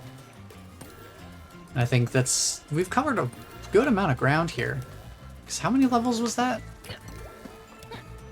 It took us up through... What, it took us 2 streams to get to this point before? So for us to be up here in 1 stream now, it definitely helps knowing the stages. But let me just look, like, how many stages did we actually go through? So we went through 1, 2, 3, 4, 5, 6, 10. Oh, I guess I need to not count the boss stages. So 1, 2, 3, 4, 5, 6, 7, 8, 9, 10, 11, 12, 13, 14, 15, 16, 17, 18, 19. We went through 19 of the, what, 38 stages there are? Does that sound right? We've basically gone through half of the levels in a single 4-hour period of time. Which, you know, is roughly twice as fast as our first time playing through. So I'm definitely getting a lot more comfortable with how this game handles and learning of the layouts of the levels and all that. And I'm really liking the inverted versions of the stages, too. I know I kind of did my own little personal inversion as sort of a joke, but I thought it'd be pretty interesting to kind of play into some of the stuff that the game was doing, too.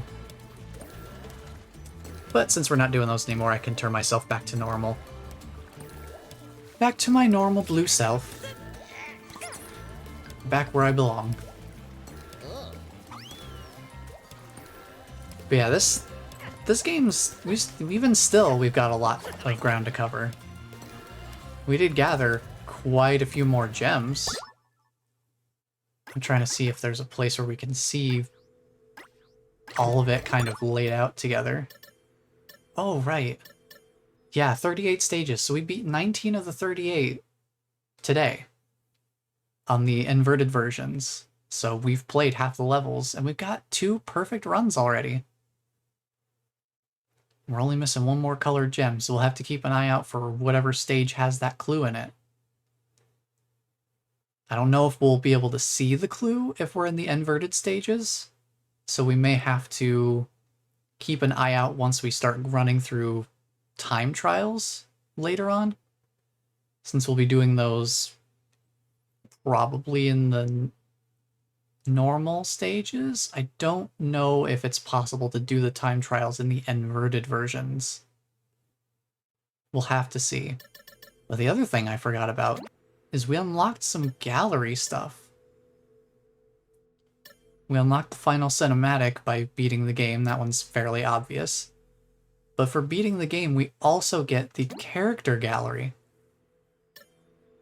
So we can actually take a look at some of the concept art.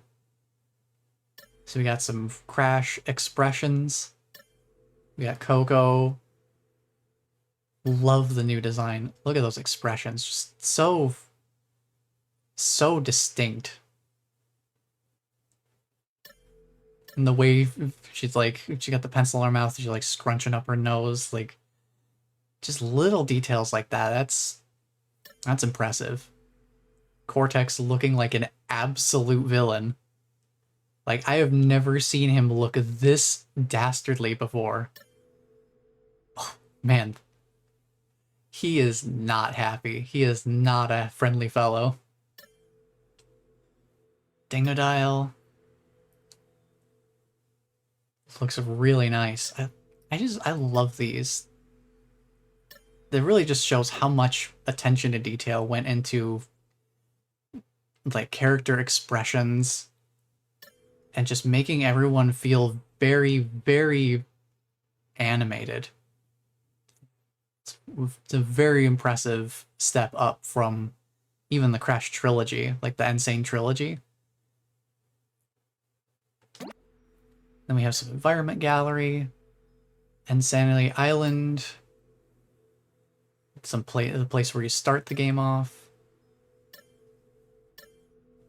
I think we unlock new stuff in the environment gallery when we get certain amounts of gems, perhaps? Because there's no way the environment gallery only shows the first level. I think maybe what we need to do is get all of the gems in a level, both the regular and the inverted versions, and also get a perfect run. Because I think I've only done that for 1 stage. and that would be the first one, which is what we're seeing here, I think. Then again, maybe not. But in any case, we also have some galleries that we have yet to unlock. We need to collect all of the hidden gems in any dimension to unlock the enemies gallery. I imagine just the first dimension where we have only 2 levels of hidden gems to collect would probably be the simplest way to unlock this, to see what's hidden back there. And then we have 2 other galleries that we need to achieve a certain level of completion to unlock, and achieve the maximum possible to completion to unlock. I think we'll probably be able to say that we're all set with Crash 4 and can move on to whatever our next long-term game would be once we've unlocked this gallery, whatever is back here. Because if it's unlocked by achieving the maximum possible completion, I think that gives us a pretty good, solid bit of criteria to go for. That gives us a solid goal. But we've still got quite a ways for that, because we're at 68% game progress. We haven't gotten any of the time trial relics. We've still got plenty of flashback tapes to collect and then play through.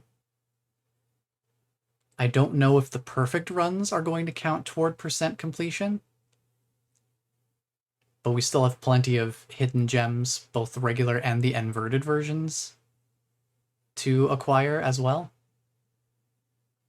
Plus, some of the oddball achievements and things that don't necessarily pertain to completion percentage specifically, but it is tracked on Steam, so I feel like we should also try to go for those. And you know what that means? There is a Steam achievement for getting all platinum relics on all stages. So if we want to consider this thing 100% complete by all metrics, we are going to need to see through all of the platinum times for every stage. I don't know if I'll do all of that before moving on to another long-term game. We'll have to see how long it takes to kind of pick up the rest of the other collectibles along the way. So, still remains to be seen how far we're going to take this in terms of just making this our main game. But for sure, we are going to have this available as something that we can tackle on the side to really just kind of top off the completion. But I'll bring it back to here so we have a little bit of music to end out on and such, so we're not just in total silence. Actually, I think the main menu's got pretty good music for that. Yes, very much so. Good music, for sure. That's something I still have to go back and listen to as well. I haven't had a chance to listen to the soundtrack, so I should definitely do that, because the music in this game is really nice.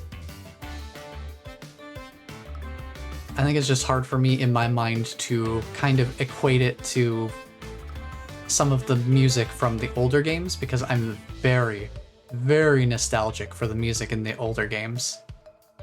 I'm very familiar with, like Crash 2 and 3's music.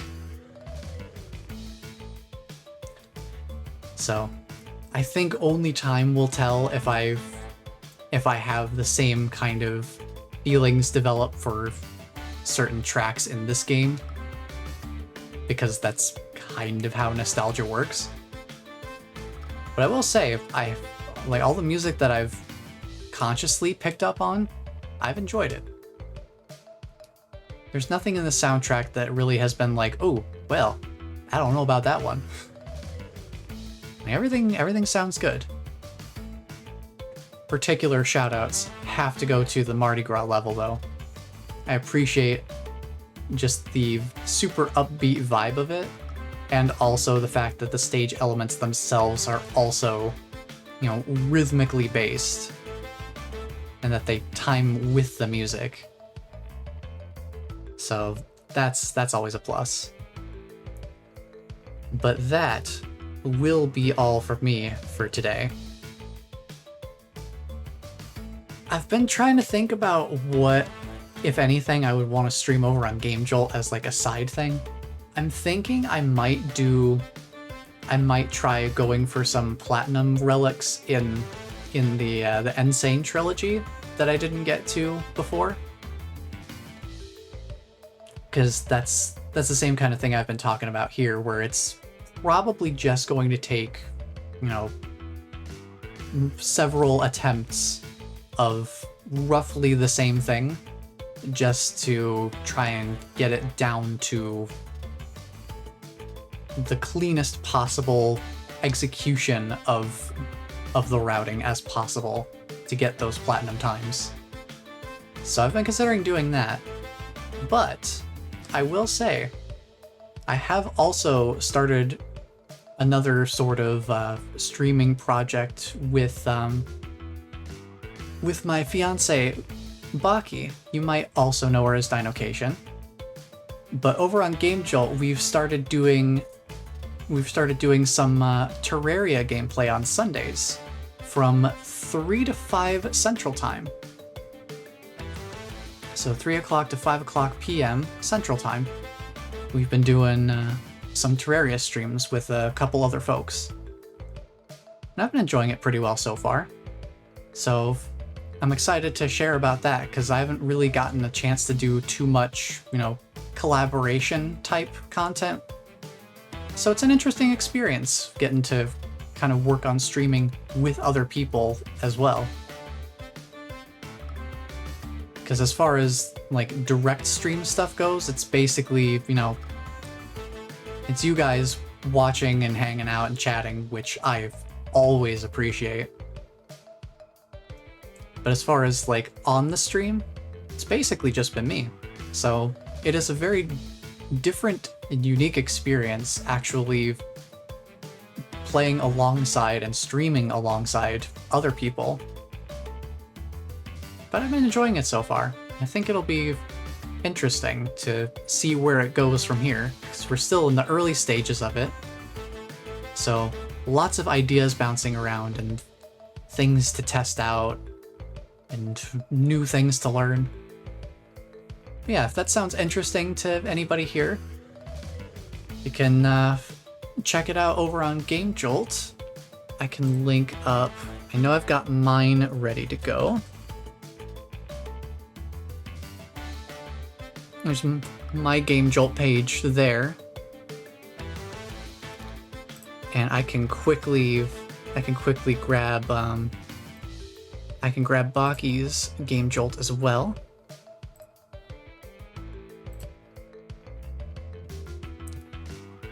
But yeah, so for anyone who's not entirely familiar with how streaming on Game Jolt works, basically on Game Jolt they're called firesides, and it's just visible across the entire platform. Like if I open up the GameJolt.com page, over on the right side of the screen, there's just a section for ongoing firesides. And there's not too many people doing streams over on Game Jolt, so it's a pretty nice quiet space in that regard. But let me pull up her page here real quick, so I can link that as well.